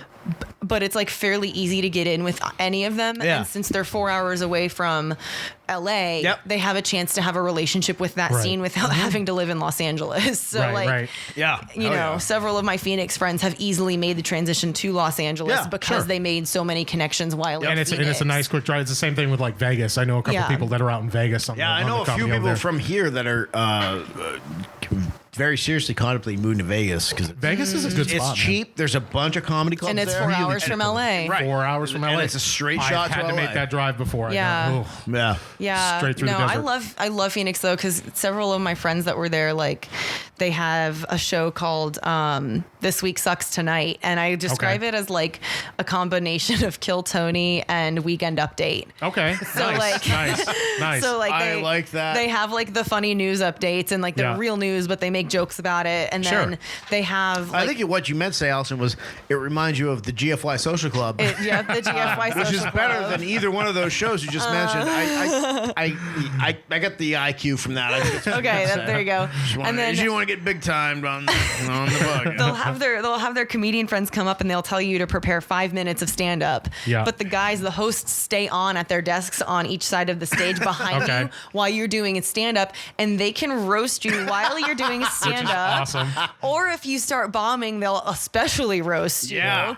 And they're like, one of their running jokes is like, do a structured joke. Like they will yell at you if you don't actually do a structured joke and shit. And like, wow. And so like, that sounds fun. But the fucking really show fun. got picked up at Stand Up Live. So the second time I went through Phoenix, Stand Up Live is the biggest comedy club in the nation. Yeah. It's like 650 seats. Yeah. And they do the show there and they live stream it on YouTube and shit. And like, so I do the show. It's great. That weekend I'm hanging out with the host, and that's where I met two of my friends now, Chappelle Lacey and Frank Castillo, who are Chappelle Lacey is a Comedy Store rag, isn't he? He's about to be. Frank Castillo just became one. And so he's the guy, Frank, I've heard him talk about he was like a cheerleader in college or something. Yeah, like, he he's like fucking destroys. Well, Rogan was talking about it because Chappelle's friends with Joe, and so like he just and so Rogan mentioned him on the podcast. That's probably I'm a hetero male, so I do listen to the Joe Rogan podcast pretty religiously while doing women push-ups, which are knee push-ups, really in my room by myself. Oh, Jesus Christ. But since the Phoenix trip, like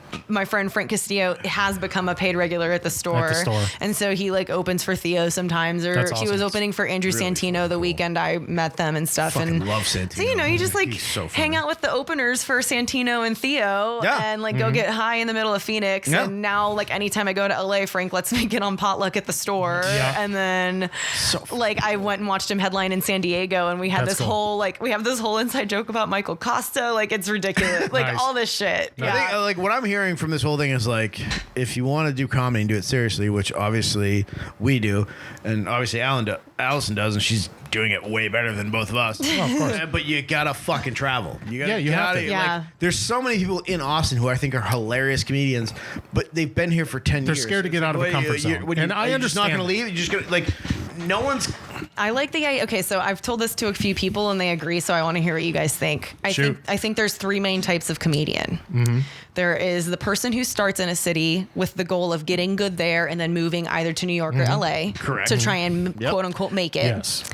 There is the person who starts in a city and they might be based out of there, but they become a road dog, and maybe they never become famous, but their full-time job is comedy, and but they're based in a city, and they're probably fucking hilarious, and they're probably really good, and people forget to book them a lot because they're on the road so often. Exactly. Yep. And then the third type is the type that like isn't trying to pursue comedy necessarily as a profession. They just really like to do it, or they just really like the city they're in and they don't want to move, and then they dominate that scene, and then they never leave. I would say, and that's okay because they just don't want to make it a profession. I would say. But there's like those from three living different... here, there's a fourth type, and that's the person that I don't know, like the other cities I've done comedy in, which are like Northeast, like Portland, Boston, and I never saw people like this there. In Austin, there's this group of people who just want to be part of something. They just want to make friends because it's like it's all the quirky rejects or whatever, and like I think that kind of fits in with that third group though, like what you were saying. Well, it does, but I think it's a whole like they have no fucking aspirations of doing comedy. You know, they all have real jobs. They do their thing, but they also might be able to write a good joke or two, and they can get on stage and they get booked. And for whatever reason, they're like. They're just doing it because they want to fit into a scene. They might not have their own thing. They're doing it here, and it's more like a hobby. It sucks because it takes away stage time from people who like this is what I want to do. You know, this is all I want to do.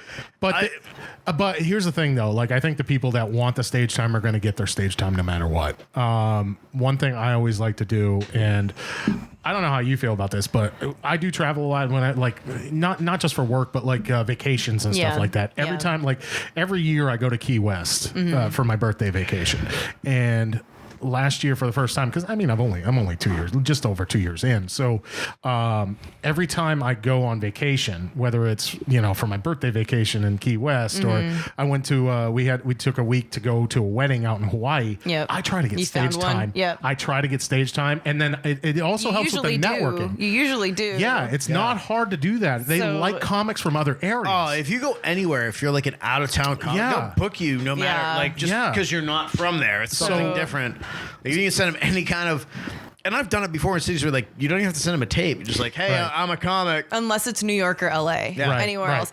And I will say, caveat to like my favorite town answer, I love Phoenix, also really love San Diego, because they feel a lot like the Austin scene, except they take it like there's more people there that are trying to work toward the professional thing because they're only like an hour and a half LA's south right of LA. there. So it's cool because like they also have a comedy store in San Diego. So once you're in with that one, which it's much easier to get in with, it's easier to transfer up. Your foot's in the door. Now you notice since you've been to all these cities and stuff like that, you notice like the crowds are all different too. Like the demographic of the crowd, like like San Diego, people wouldn't expect it, but it's a really conservative town because it's a military town. It's super rich. Yeah, it's very rich too. It's very wealthy, so it's more of like a red town. But then you go like an hour north and you're in LA, and LA's LA. Everybody knows LA. But the interesting thing is you can get away with saying more in LA than you can. 100%, 100%. I've heard that. I've heard that comedy audiences there to see comedy. They're not going to be super judgmental. Yeah, they know they know you're telling jokes. So, but I never like. I don't know. Do it like next year. I'm moving to New York. Hell or high water. I'm going. Like for me, it was you're never gonna miss a Giants game again. It was always fucking New York. I'm an East Coast guy. I grew up there. And it's like but like growing up, I hated New York, whether it was the Yankees or whatever. And I was like, I'm from the fucking country. It's very few people. I've been in New York a bunch of times, so it was super overwhelming. But when I decided I wanted to do comedy, I'm like, well, if I go anywhere to get good, I'm going to New York. Sure. I mean, that's the kind of the joke saying that's also kind of true. Is like you go to LA to get famous, you go to New York to get good. Get good. Yeah. Nate Bargatze said that on like an Andrew Santino's podcast. He's like, no, everyone who gets really good goes to New York for like 4 or 5 years first, because you can do 9 sets a night if you fucking you get this stage time for days. Yeah, and there's obviously people who went straight to LA and have gotten good, but it's like you're in there at the Comedy Store, the Improv, and that's basically it. There's a million open mics in well, actually, it's funny because in LA, it used to be the Comedy Store. Everybody knows that the Comedy Store is a spot, but apparently now it's shifted over to the Laugh Factory. The Laugh Factory is a spot to go and get in because there's a guy there, Jamie, that if you get in good with Jamie knows everybody in the industry. Yeah, but supposedly dude, if you're in at the Comedy Store, you're fucking it. It's a different thing that I've noticed. Like, so we were talking about this actually, surprisingly, about Chris D'Elia's opener because Chappelle and Frank know him personally, and they were talking about it because is that Craig Conant? No, it's because I know he opens up for it. He's really fucking funny. Michael Lenoci. Okay. Michael Lenoci, he's an LA guy, and you're opening for D'Elia. Like I've seen him live. Like he sells out the Moody Theater. You know, so the opener's making 6 figures, right? Yeah. And he's then that's fucking great, right? Yep. But if you're an opener and making 6 figures, you're doing really well. Yeah, I mean, it was interesting. It was interesting, like talking to them though, because the two of them knew that they were on the track to become paid regulars at the store. Yep. Like I said, Frank now is, Chappelle is about to be. Yeah. And like, they just kind of knew that they were like in at the store. Right. And then they were like talking about Lenoci and like, it just. There's like this weird vibe of like you can be in at the Laugh Factory and the Improv, but not at the store. But if you're in at the store, you're automatically in everywhere else. That makes sense. The same thing in New York. Like there's a ton of really good comics who are in at like the Stand, which is a great comedy club, but aren't in at the Cellar, which is like apparently the Cellar's harder to get into than the store. But like the guys who are in there, you're fucking Jim Norton's, you're Robert Kelly. That's where they do. That's where they work out all this stuff. You're Bill Burr when he goes back. That's the fucking place. And that's the thing. Like if you get in there even as like you're making $15 a set when you go up there. But what you're actually getting is you're getting exposure in front of. Dude, you're getting a master class. In front of road dog comics who sell out everywhere, and one of them will pick you and bring you on the road with them, and you can build your own fan base and your own. That's what it is. Same thing with the comedy tour. Take your $15 and shove it up your ass. I want to sit there for the master class. You were watching the best comics in the world. You're a paid regular at the store. Yeah. You're going up in front of. And even if they're only half paying attention, you're going up in front of Rogan, Callan, Santino, all these guys that they tour, and if they like you, they have huge audiences. They're gonna bring you out if they think if you make them laugh. You hear it all the time. Like all these comics are big now. Like Big J Okerson, he did that with Dave Attell, and all these guys. Someone saw them and thought they were funny and brought them on the road, and they built their fan base up that way. Yeah, and also just as far as how understanding how big podcasts play into that now, because I just know that's the wild card now. This girl that I saw, my friend Mikey McKiernan, dude, that guy's he's such a nice guy and so funny. I love him. Yes, I love him. He's such a good shit. He always, anytime I'm in LA, he's like, Allison, let's hang, and he's great. I met him in Austin when he came here, and that's when I met him. Beat the shit out of some fucking loser in Austin who went up on stage after him and made fun of him. Yeah, we know who that is. This guy's been on Kill Tony 6 times. How would you chill the fuck out? Yeah. That was actually the same guy who, when I went to Velveeta Room for my first time when you were hosting, he fucking ran in afterwards. It was like, I was first in line. I get to sign up for it. And I mispronounced his name. Yeah. He's a fucking loser. But anyways, Mikey McKernan. Mikey's hilarious. great. Hung out with him at the Haha in LA, actually. That's how he's such a good guy. Mikey McKernan. I think 2 or 3 LA trips ago, I don't know, I've been there a lot the last 2 years. He was like, I'm on this show. It's a mile away from the store. Meet me here. You can come hang with me in the comics, and then we'll go to the store after. Sure, and I was like, great. I go up, and Laura Bites is on stage, and he was like, Laura's gonna be a killer one day. Just watch. And she fucking so funny, just the way she talks, has a very certain cadence that you just know is so hilarious, and she's very people aware. You watch them on stage and you're just born to do stand-up. Yes, they have the cadence, they have the time. It's just you can tell it's ingrained in she them. Understands how she appears, and she uses it so well.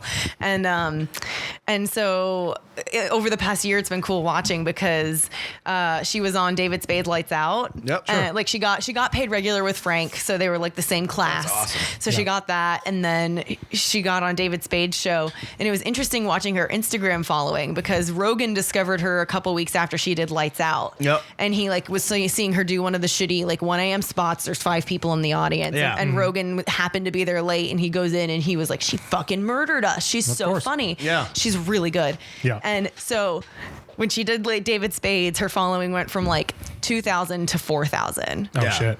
When Joe Rogan mentioned her name one time on his Instagram, not even on the podcast, he took a picture of her on stage at the store and posted it, tagged her.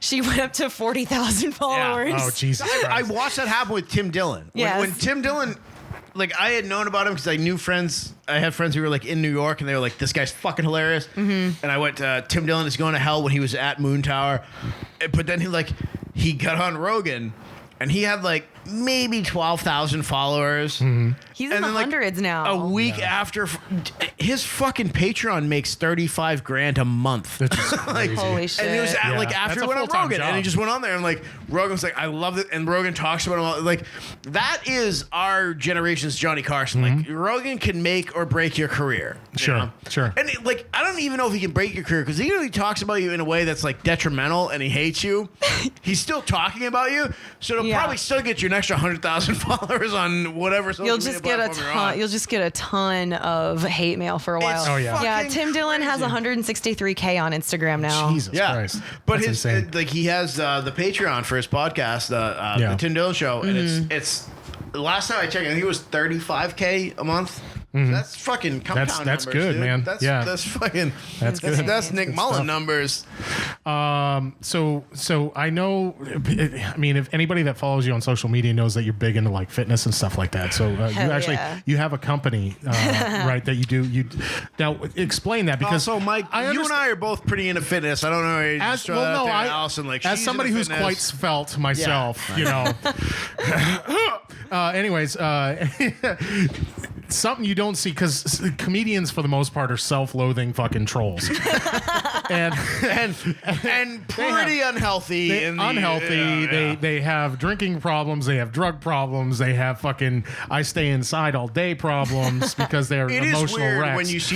when you see somebody that's into fitness. Most of my favorite comics are people who have had like rough lives. Yeah. And have been through, not to say that you have it, Alistair, but it's like you're a pretty straight-laced fucking person and you take care of yourself, but you're also very funny. And I like watching. I love watching you on stage. And it's like most of my people are like, yeah. So I was fucking sticking a needle in my arm the other day, and I got a bubble. You know how that is. So now, those are the people I relate with. But then you go and you're. And I'll come on and be like, online dating. Am I right? Yeah, but you like you make that shit funny, and it makes me laugh, and I really like it.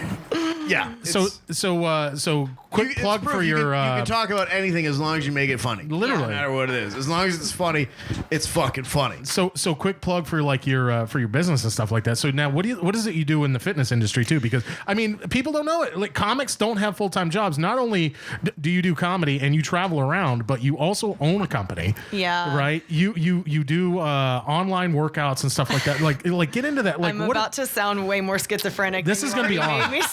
This is great. You have multiple ventures going on. I do.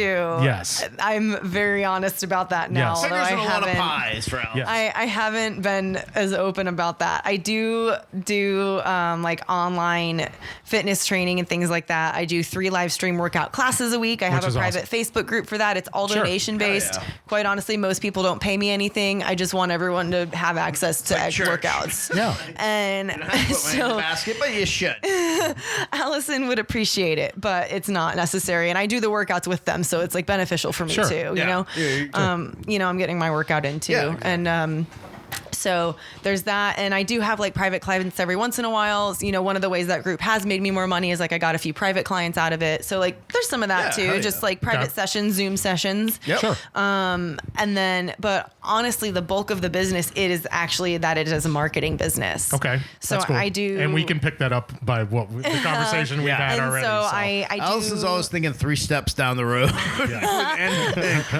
I do social media strategy and execution as my focus, but pretty much anything digital marketing related, from like the website build out to blog to podcast to how you should sync your entire content up, your email, all those different things. Yep. Since I graduated college, I've been working in the alternative health space. So not only do I like know of digital marketing, but since I got my degree in the science and was so obsessed with the alternative health space, it's like I know the drama, I know like who thinks what, I know all of the different sciences behind the stuff that I'm copywriting for, and I know the digital strategy to make it work. So absolutely. So that's where the bulk of the money actually comes from, is marketing work, and that's why it is very easy to travel, because I don't have a lot of like set appointment times. Right. So your own schedule, which is so like last we week, all strive for. So like last week I worked 12 hours a day Monday and Tuesday, and then Wednesday fucking crushed me just like for personal reasons, and so I probably worked 10 hours in the last 4 days. Jesus Christ.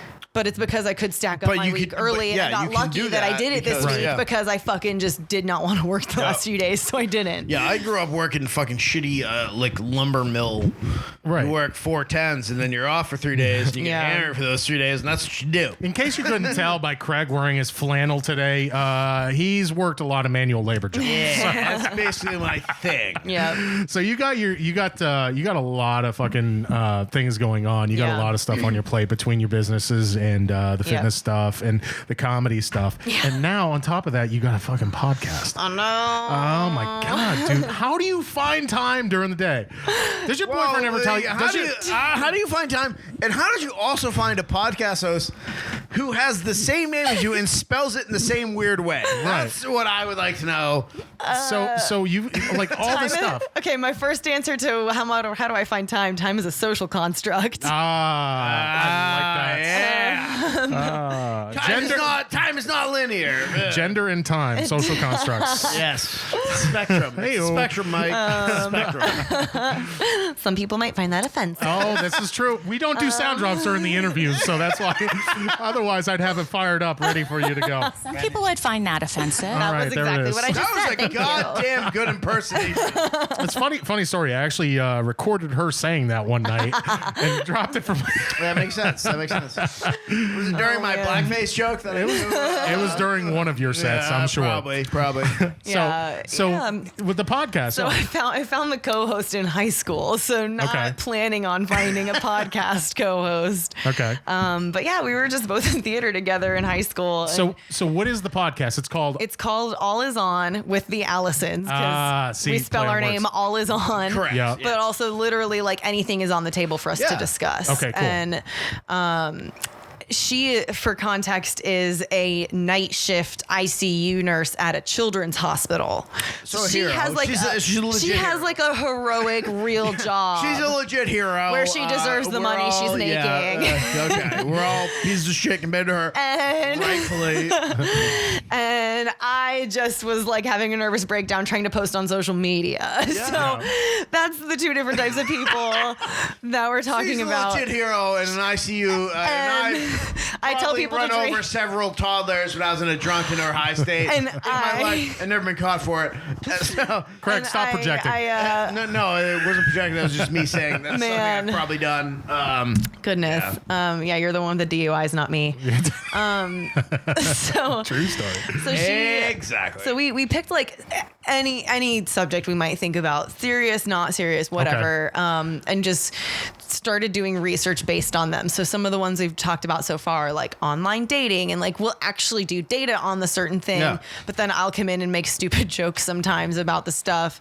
But so I it's kind of genuinely like a yin and yang type of deal. Kinda, but I also genuinely want to learn. So it's funny because that's like what Mike and I do here, except we do no research, and then we just talk shit about whatever topic and people. And, let me be very clear. Allie does research. Yes. Yeah, we don't do any of that shit. I sign on 5 minutes late to the podcast start time and say, "Oh, let me pull up this Google Doc of all the research you just did for us." Usually when I show up to a podcast, Mike's like, "Yeah, I sent you all the articles we're doing." And I'm like, "Okay, well, I'll pull up my phone right now because I didn't do anything." Yeah. And then I just try to be funny over it.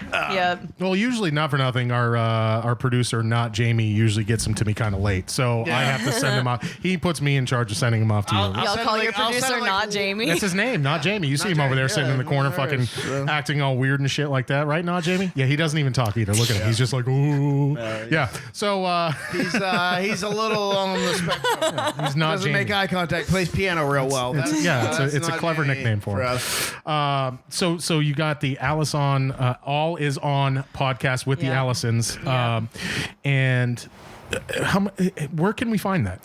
All of the places that Anchor.fm distributes to. So we're on Spotify. So we know you're making big money off of it. Yeah, we haven't actually tried to make money off of it yet. We actually shit all over our sponsor all the time. It's hilarious. Thanks for that big 65 cents, Anchor.fm, you fucking asshole.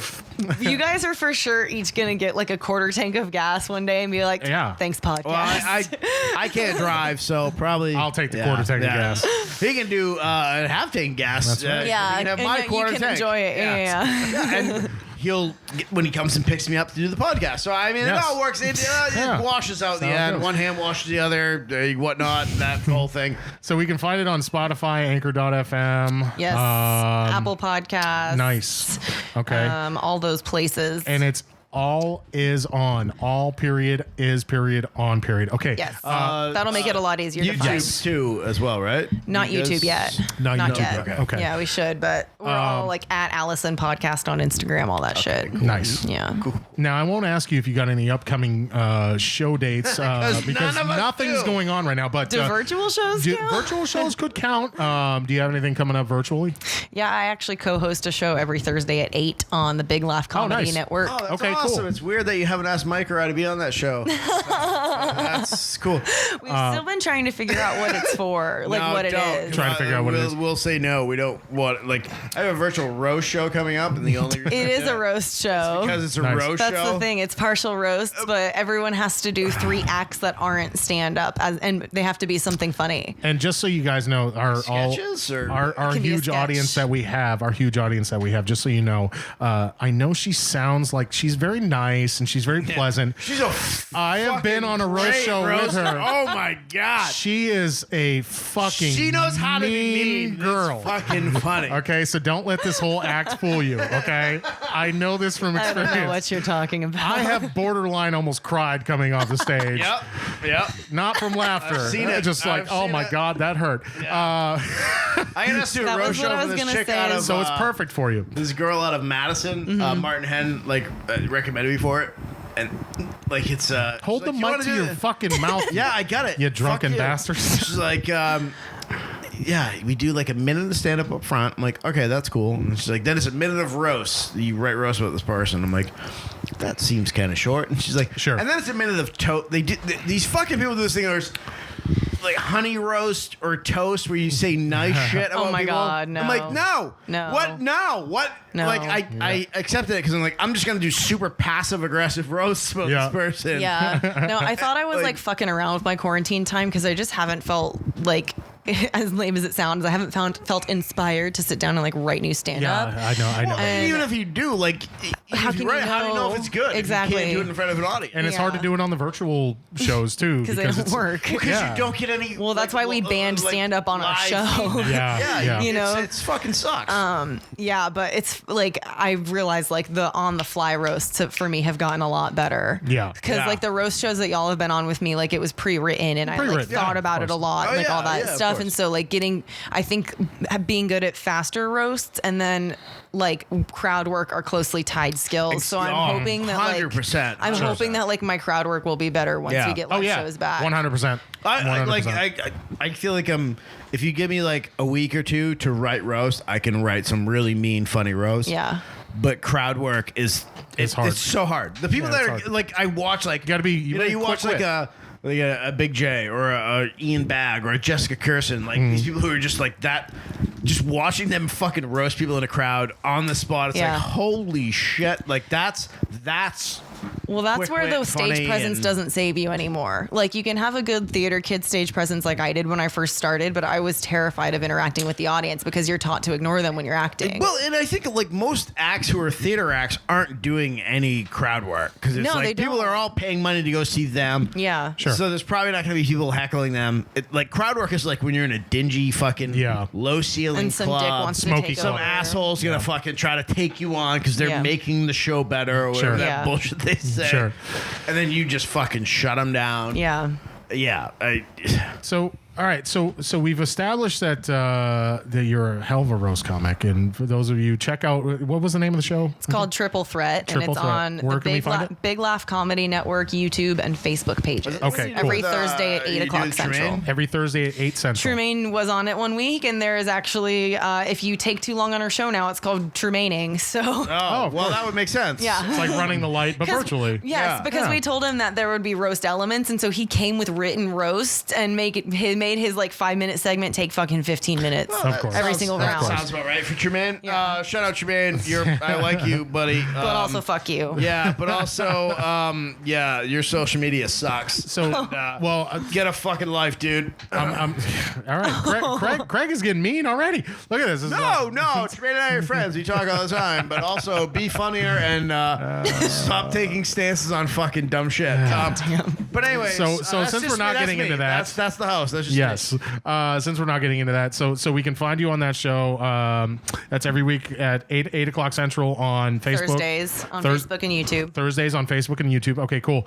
And social media that you want to plug. Where can we find Allison Wojdowecz?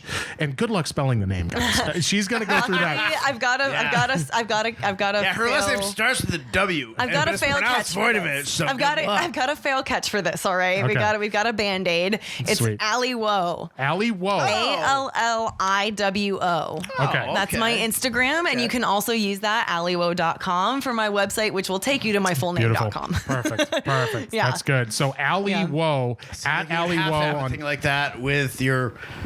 We actually mentioned you on another show. We were talking about there's this weird like Polish military invasion. Oh yeah, that was a couple weeks ago. And yeah. Yeah. And we were like, dumb Polacks. Who do we know that's Allison? That fucking bitch. Yeah, they have weird last names, and it's spelled this way and it's pronounced this way. That's man. One of my favorite offensive things that like another super white person said to me was like, "Listen to this. Oh fuck."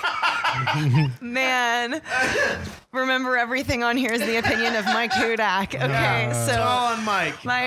Even though I haven't said much the whole time, I'm just super woke. I don't know about you. My friend goes, Allison, you Polacks are the Mexicans of Europe. Jesus Christ. You go everywhere. Some people would find that offensive. He goes, you go everywhere and no one wants you. Oh my God. All the time, the sausages and whatnot. Oh my God.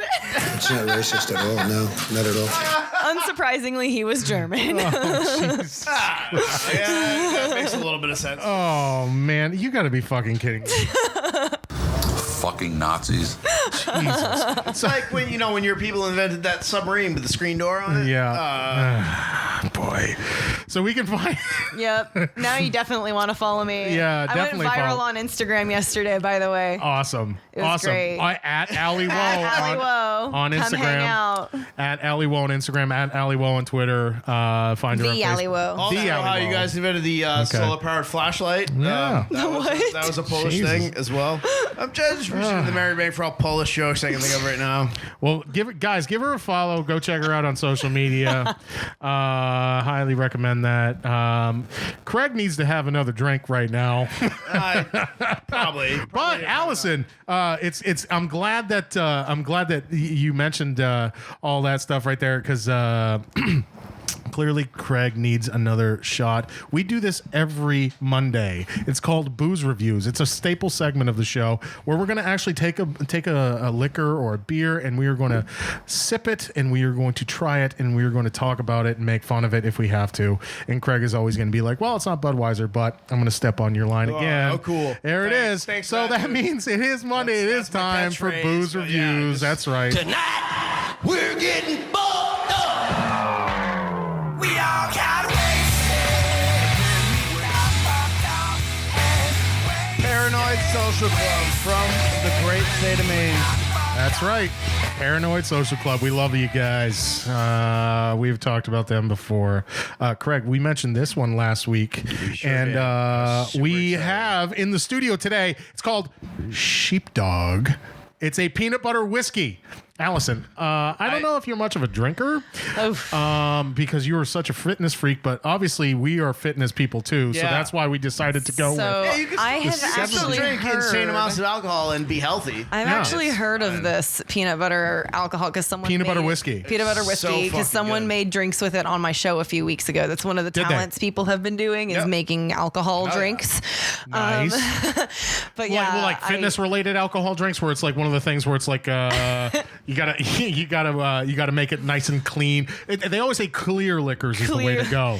I had someone message me the other day asking what was the healthiest alcohol, and I was like, none. It's literally a poison. That's like when I was growing up, they'd be like, hey, I heard there's this poisonous batch of heroin going through town. Yeah, it's all poison, really. I mean, it's literally just toxins. It's literally just terrible for you. It's so bad. Yeah. Sure. But when I've never liked drinking. Yeah. But like I said, I did shit-faced Shakespeare, and I went to college. Sure. So I got and you really went to college where? At UT. Yeah. I didn't drink until junior year. Oh no shit. I didn't drink until junior year. She's had a pretty tame life. Yeah. And we all have pain. We have to deal with it. Scrub it down. I didn't drink until junior year, and I only did it a couple of times. Definitely blacked out those couple of times. Oh, of course. But the rest of the time, I just didn't drink. And then, I did shit-faced Shakespeare, and the most I ever had to do was every other week I had a drunk show for 6 weeks. So I had 3 drunk shows in 6 weeks, which is a lot. But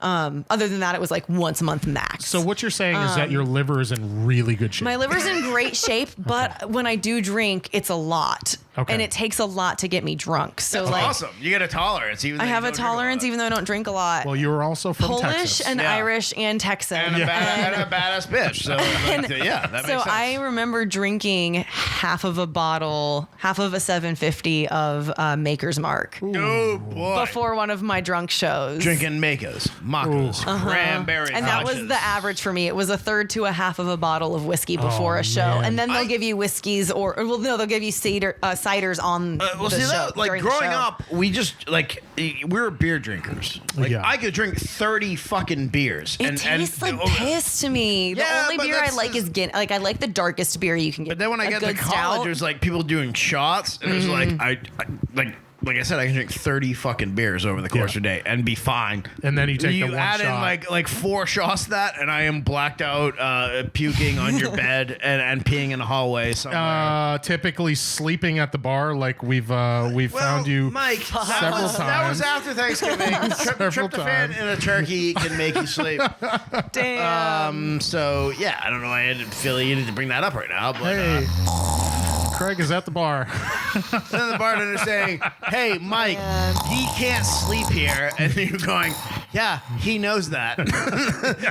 I mean, what do you want me to say? Yeah, he knows he's not supposed to. He's a grown man. He knows he can't do that. I don't think he can help it. So, well, anyways, this stuff would definitely make you sleep at the bar. I know that.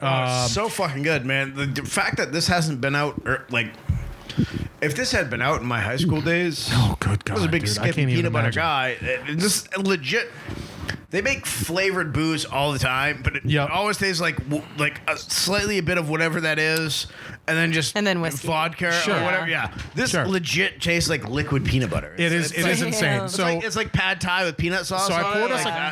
I did pour us a couple of shots here so we can try it out. It's called Sheepdog Peanut Butter Whiskey, and it is by the Sazerac Company out of Louisville, Kentucky. Are you doing that? So no, that's for you, dude. Yeah, that's for you. No, she's dude. Actually, come on. I have a drink too, and I've been drinking that because it's so fucking well, of course, because that's what you do during the podcast. Well, so, I don't want to go into DTs in the middle of the show. It's all good. This is 70 proof, but on the bottle, because it is sheepdog, it says 70 woof, and it has I don't get it. What does that mean? Hey, you know the dog. Oh yeah, dog woof. Yeah, that's hilarious. Christ. God, the same people who wrote that wrote for the I'm waiting Jimmy for the Fallon punchline. show, or. Right. So this is Sheepdog Peanut Butter Whiskey, and this is the stuff, man. I tell you right now, we took this. I drank this last week, and I told this story last week. Fucking dangerous, Allie. You know, it's oof. Even that, and that's been sitting in the studio the entire night. Yeah, that hasn't been there's chilled. No bite nothing. to that at all. Nothing. It's fucking amazing. 2 Sheepdog peanut butter whiskey. I do say thumbs up. Yeah, I do give you the thumbs up for that one, and it's super cheap too. That bottle was only like $13 at the low. Yeah. You would think that. Because it's probably like a cordial whiskey or whatever. No, like the hippies will probably start doing Nutella whiskey. Whatever that fucking weird. So that one was like $13. It's super cheap for a $7.50. It's fucking amazing. So Sheepdog Peanut Butter Whiskey, we do give you a thumbs up for this week's booze reviews. 2 thumbs up too. Yes, 2 thumbs up. Okay, that brings us to our last segment of the day, guys. We have been going for this is our longest episode of the of that we've ever done. Literally. A lot, I think. Yeah, we're just a hair over 2 hours. Hell yeah. It was funny, Allie, when we started out this podcast, we were like, we're going to do a half an hour to 40 minutes. I was like apologizing for how long it went. Mike messages like, we're going to do like a half hour. I'm like, I don't think that's long enough. Yeah. And the first it went to an hour. Was an hour and 15 minutes. I was like, yeah, it's going to take a while. And now 14 episodes later and several drinks later, Craig has gotten us to 2 hours. So here we are, man. Yeah, well, the talent got you to that point. It is. I'll take it. That's fine. I write coattails. That's what I do. All right, so that brings us to our final segment. We do have an award that we give out every Monday. Of course, you guys know about this. You've been following the show. It's called our Golden Boner Award. That's right. We're going to be doing that right now. You fucking idiot. Piece of shit. Golden Boner Award time, Craig. That's right. It's a good one. Yes. Who is our Golden Boner Award winner this week? Some crusty old white. Crusty old white guy. Okay. Are you going to read that one? Or can you see straight? That whiskey was fucking... I know that whiskey did some fucking damage on you, bro. Yeah. Jesus Christ. The whiskey and the White Claws. The W&W. Whiskey and White Claws. Yeah. Well, I'm an American. I can handle it. Who's our Golden Boner Award winner this week, Craig? It is Texas politician who... Okay. Well, we all know there's this like aliens are real. We all realize that now, right? Like the The CIA. Go off, Eddie Bravo. Yes. No, they're real. We Are you found sure? Crafts that have crashed on the Earth, and like they weren't made here. So wait a second. Texas State Representative, where's his fucking name? Aliens. The X-Files. Got aliens. The X-Files theme would have been way better on this, but it's still an unsolved mystery, my friend. Is it Jonathan Strickland? Is that the guy? Is that the That guy? is. Yeah. That is Jonathan the guy. Strickland, Texas representative, is saying like, "Hey, aliens are real. That's cool. But if they come to Earth, they have to accept Jesus Christ as their personal savior." So like the one thing that like, hey, here's this whole thing I believe my whole life, and here's this other piece of evidence that diminishes, like, destroys that. Like, sure. Hey, you thought heaven was a thing, but no, actually it's not. There's like other people and beings. But he's like, well, if they want to come to the U.S., you know, they have to say that Jesus is their savior. Which is basically what we did to the Indians when we came over here. Like, oh, well, you're savages. You don't believe in Jesus Christ, so we'll just put a machete in your head, and that's cool. This guy. Some people would find that offensive. You've used that button a lot today, Mike. It is. Well, honestly, that's our number one soundtrack. It is. That makes sense. It's second right behind the show intro. That scans hard. Yeah. So anyways, aliens are real, and Texas politicians are saying, well, if these aliens want to fucking do business with us, they As have long to as admit. they're tight with the Lord, they're good with us. With our Lord and Savior Jesus Christ. That's right. That's cool. Jesus loves him, so do I. Yeah. Well, have you ever heard of Allie? So you're from Texas. Have you ever heard of this guy, Representative John Strickland or Stickland? I've seen the signs for his name before. Yeah. Okay, so he's Texas House of Representatives, I guess, Texas State Representative. He's really cool. As we've heard from Craig, he describes himself as a Christian conservative, liberty-loving Republican. Okay, but a lot of his Twitter followers weren't impressed with this. Oh, really? Oh, yeah, no. He came out and he said, if aliens are real, salvation through Jesus Christ is the only way that they enter heaven.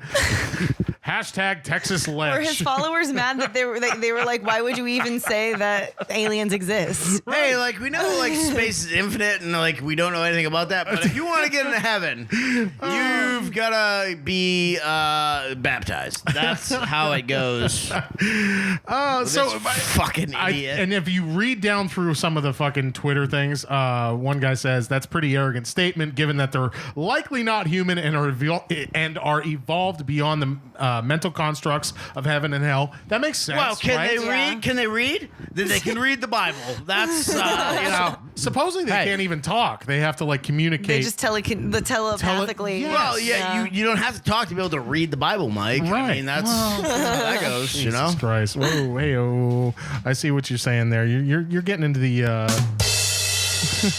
what is it?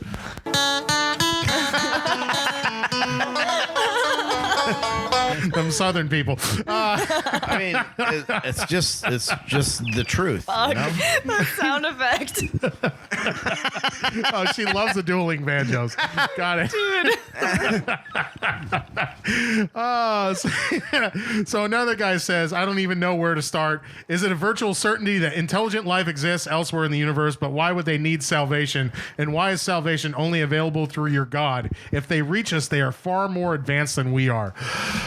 Okay. Well, but that's science. But you can't use science. But no, we don't believe in science. But God made all the science to just distract you and fool you, and if you don't believe in that, then you're going to hell. So check and mate, sir. That's this fucking asshole.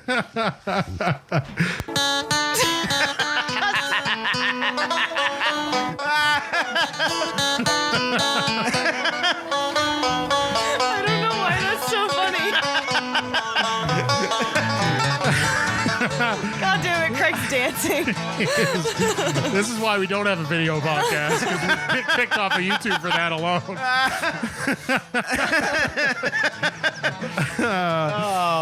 So then we had another guy, Libtard Jesus, actor and director of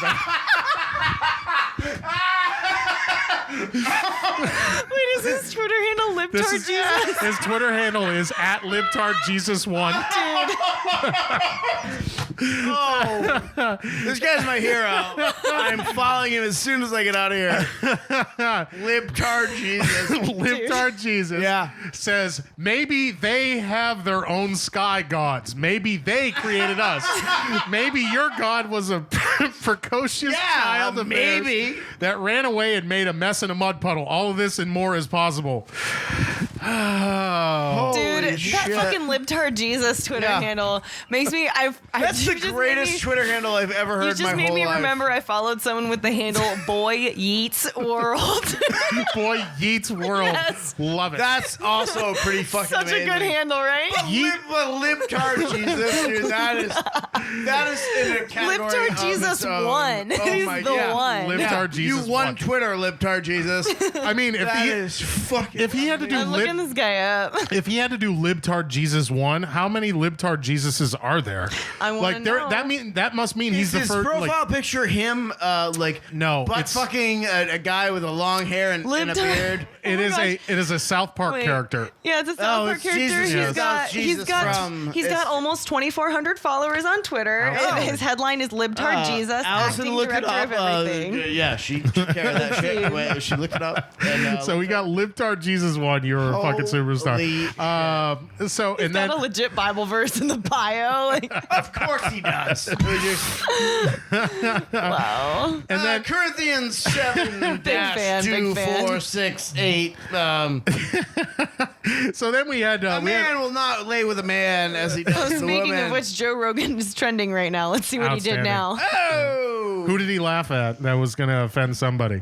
He must have fucking laughed at something, right? Because and then remember he laughed at the Joe Diaz story? 95 is like trending things is like.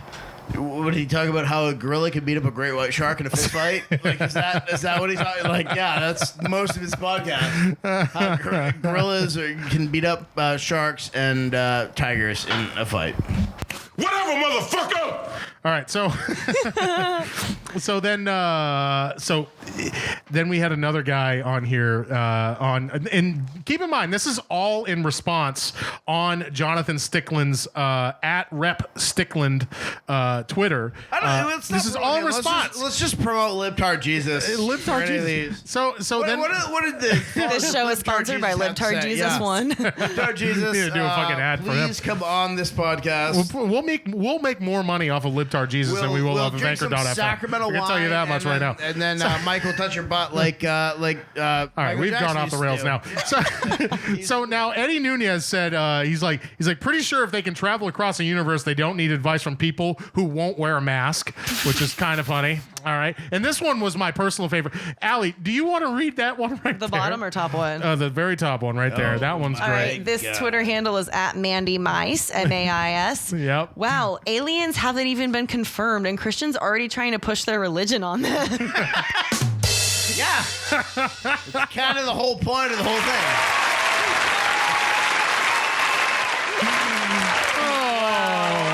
Congratulations, Jonathan Stickland. Wow, you know that whole thing you had where like the Earth was the center of the universe and heaven was north and hell was south? When I hear this whole thing where like aliens exist, but goddamn it, if they want to get into our fucking atmosphere, they have to agree that Jesus is their Lord and Savior. Like, nice execution. You're doing terrific. Yeah, I'm doing pretty That's good. mean. I get it.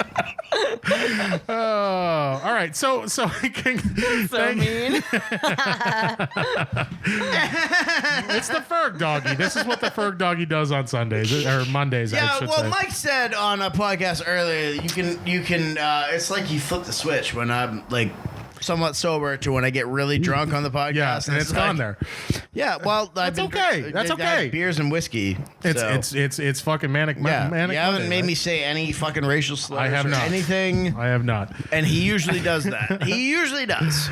So now it pains me to say this, but as a right-leaning guy, Representative Stickland is a right-leaning guy, but he's gone off the fucking rails. Yeah, he's a fucking idiot. I mean, come on, dude. Like, seriously, you're going to sit there and you're going to force your religion on the aliens when they get here. Just let them get here first, right? Just let them cross. Have you not even watched Mars Attacks? it's like they don't give a shit, you know? Oh, What man. if it's just an alien world of Jesuses, and it turns out that our Jesus was just lost, and they're looking. Oh my god! They're looking for their That Jesus. is an amazing analogy.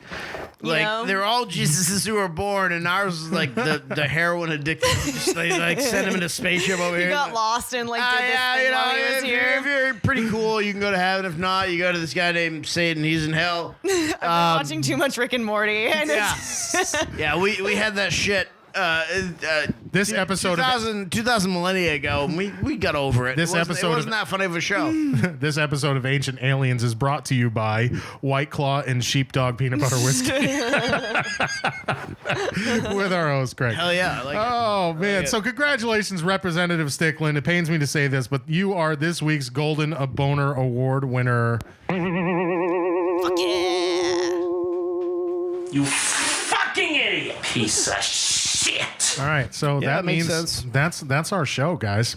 That's our show. We have made it through over 2 hours of fucking stupidity. This has been damn. outstanding. This is Craig just took off his pop filter and everything. He's like, oh, good the real God. microphone. I feel like I'm up on stage. Man. It sounds like it. Yeah. I thought I was going to be productive this evening. No, you thought wrong. Oh man, so we I do didn't want think I was going to be productive. And now, as per usual. Now I just need to find cocaine after the show and somewhere else so I can buy that. Just go to Sidebar, dude. I'm sure it's still open. Oh, is it? Yes. I've been there with our mutual friend Mike Eaton. Mike Eaton. Oh, many times. Sam. Yeah. You want a funny story about Mike Eaton? When he first moved out to LA, one of our good friends, hilarious comic. It's gonna be on the show here pretty Like soon. one night, yeah, we're gonna get him on remotely. One night he keeps sending messages from the Comedy Store. Like Yeah. his first time at the He's Comedy like Store, geeking out. He's like, dude, I'm sitting next to Theo Vaughn. I was in the bathroom. Rory Scovel was right there. Like that's fucking really cool. And like a week later, he sends me these like sad boy messages. Like I've been to open mics and he's like, dude, and everyone's so good. And he's like, look, I'm just gonna it's quick LA, out him. dude. And I was like, Mike, did you think you were just gonna go to LA and be the best be comic in LA when you weren't even top 100 best comics in Austin? Oh I'm my like, God. you have to keep working on it, dude. You have to keep going out. And he's like, all right, you're right, but I was like, yeah, I'm like, you're there, you know, do your thing, and he's doing it. Like his whole thing is, he's the most personable guy. Like he can go into any room and win everyone over. Yes. Sure. Yeah. And whether his stand-up is funny, but not super refined, but he can go in there and like they're gonna love him no matter what. And he's like, I just walked in it. I'm like, yeah, this is in Austin, dude. Everyone doesn't know you. You can't just walk into LA and be like, hi, I'm Mike Eaton, and I have jokes about fucking girls I went to high school with tits, you know, or whatever. Yeah. He writes a lot of new material now, though. He does. Yeah, Like, no, that's the thing that I notice a lot about hysterically LA. funny, is, and like, he is, but it's like he's, 3 weeks in LA, and he's like, well, I haven't taken over the town yet. And I'm like, well, just give it a minute, dude. Just fucking give it a minute. I've had all of my actor friends say that their mentors tell them you have to give LA 10 years. Yeah, that sounds about right. I've heard that too. Sounds about right. I've heard that. Yep. Maybe 5 years. Yeah. You know. I think it can be expedited a little bit if you're a comedian, because like Lara Bites is a perfect example. She just hit her 10-year anniversary of doing stand-up. Yeah. Sure. But she only started doing stand-up in LA like 2 years ago. She was signing up for Potluck, and a year later she got on the wall. Well, So like that's the some whole thing, people just like climb it up very quickly, because she had been doing it for 8 years in the Midwest. Yeah. So she knew how to kill in the Midwest, and she came to Los Angeles as a pretty good comedian already, learned how to refine for Los Angeles, Yeah. and then just was able to climb in the store quickly because she already had so many base skills. I was saying that, like, You know? people who move to New York, they're like, well, I don't have my own radio show yet. Like, yeah, you're not gonna. Like, you have to fucking Right. work on shit. you Takes know? time, man. Takes time. It's a slow burn. Yeah, For you gotta this start building career that shit path, up. It's Yeah.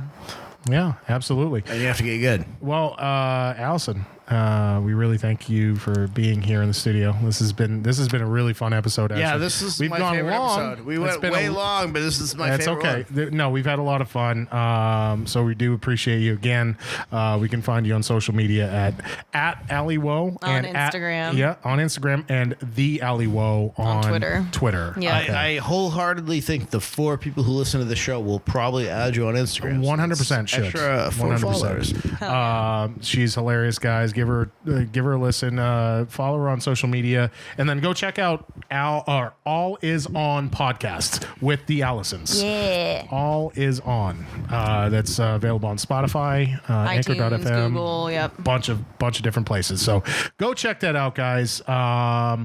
Craig, like I was saying, the analytics say that we're big in Pakistan and Ireland. Apparently, that's where our listener Ireland, base I get they're a bunch of racist, pasty whiteys. Pakistan, I think that's probably Zayn Hussein just listening to us when he was over, and that's fine. Like the one guy who listened to us when he was over there visiting his family. But if not, cool. I like Pakistan. We're gonna try to get some guests on here to appease the crowds in Pakistan and Ireland. But we also have a bunch of guests coming up. Don't hold your breath. We've got a very good friend of ours coming up on Thursday night's podcast. He's going to be joining us remotely. That's Mr. Bob Keane. Oh, hell yeah! Bob Keane is going to be on with us on Thursday night. So definitely tune in for that one. Oh man, I just realized that now, and I'm super excited. That's going to be a shit show.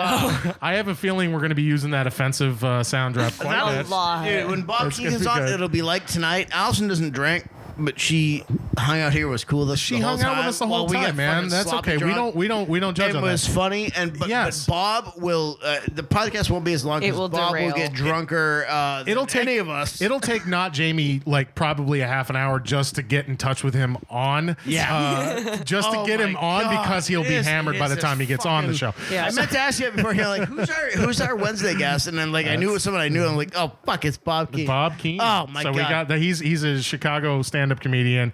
He's hilarious. So definitely tune in for that one. And he couldn't handle the Austin scene. Had to go back. Threw a bowl full of poop on someone one time, or allegedly did not. We'll talk about that. That's right. So if you guys enjoyed this show, if you enjoyed listening to Allison, you enjoyed Craig getting hammered on air, me getting hammered on air, by all means, you can. We are looking for contributions because we do need beer money for this. So for this show, we do need beer money. You can hop on and contribute to the show. The link to contribute is available on the show page on Spotify, Anchor.fm, and on Podbean. So go ahead and do that.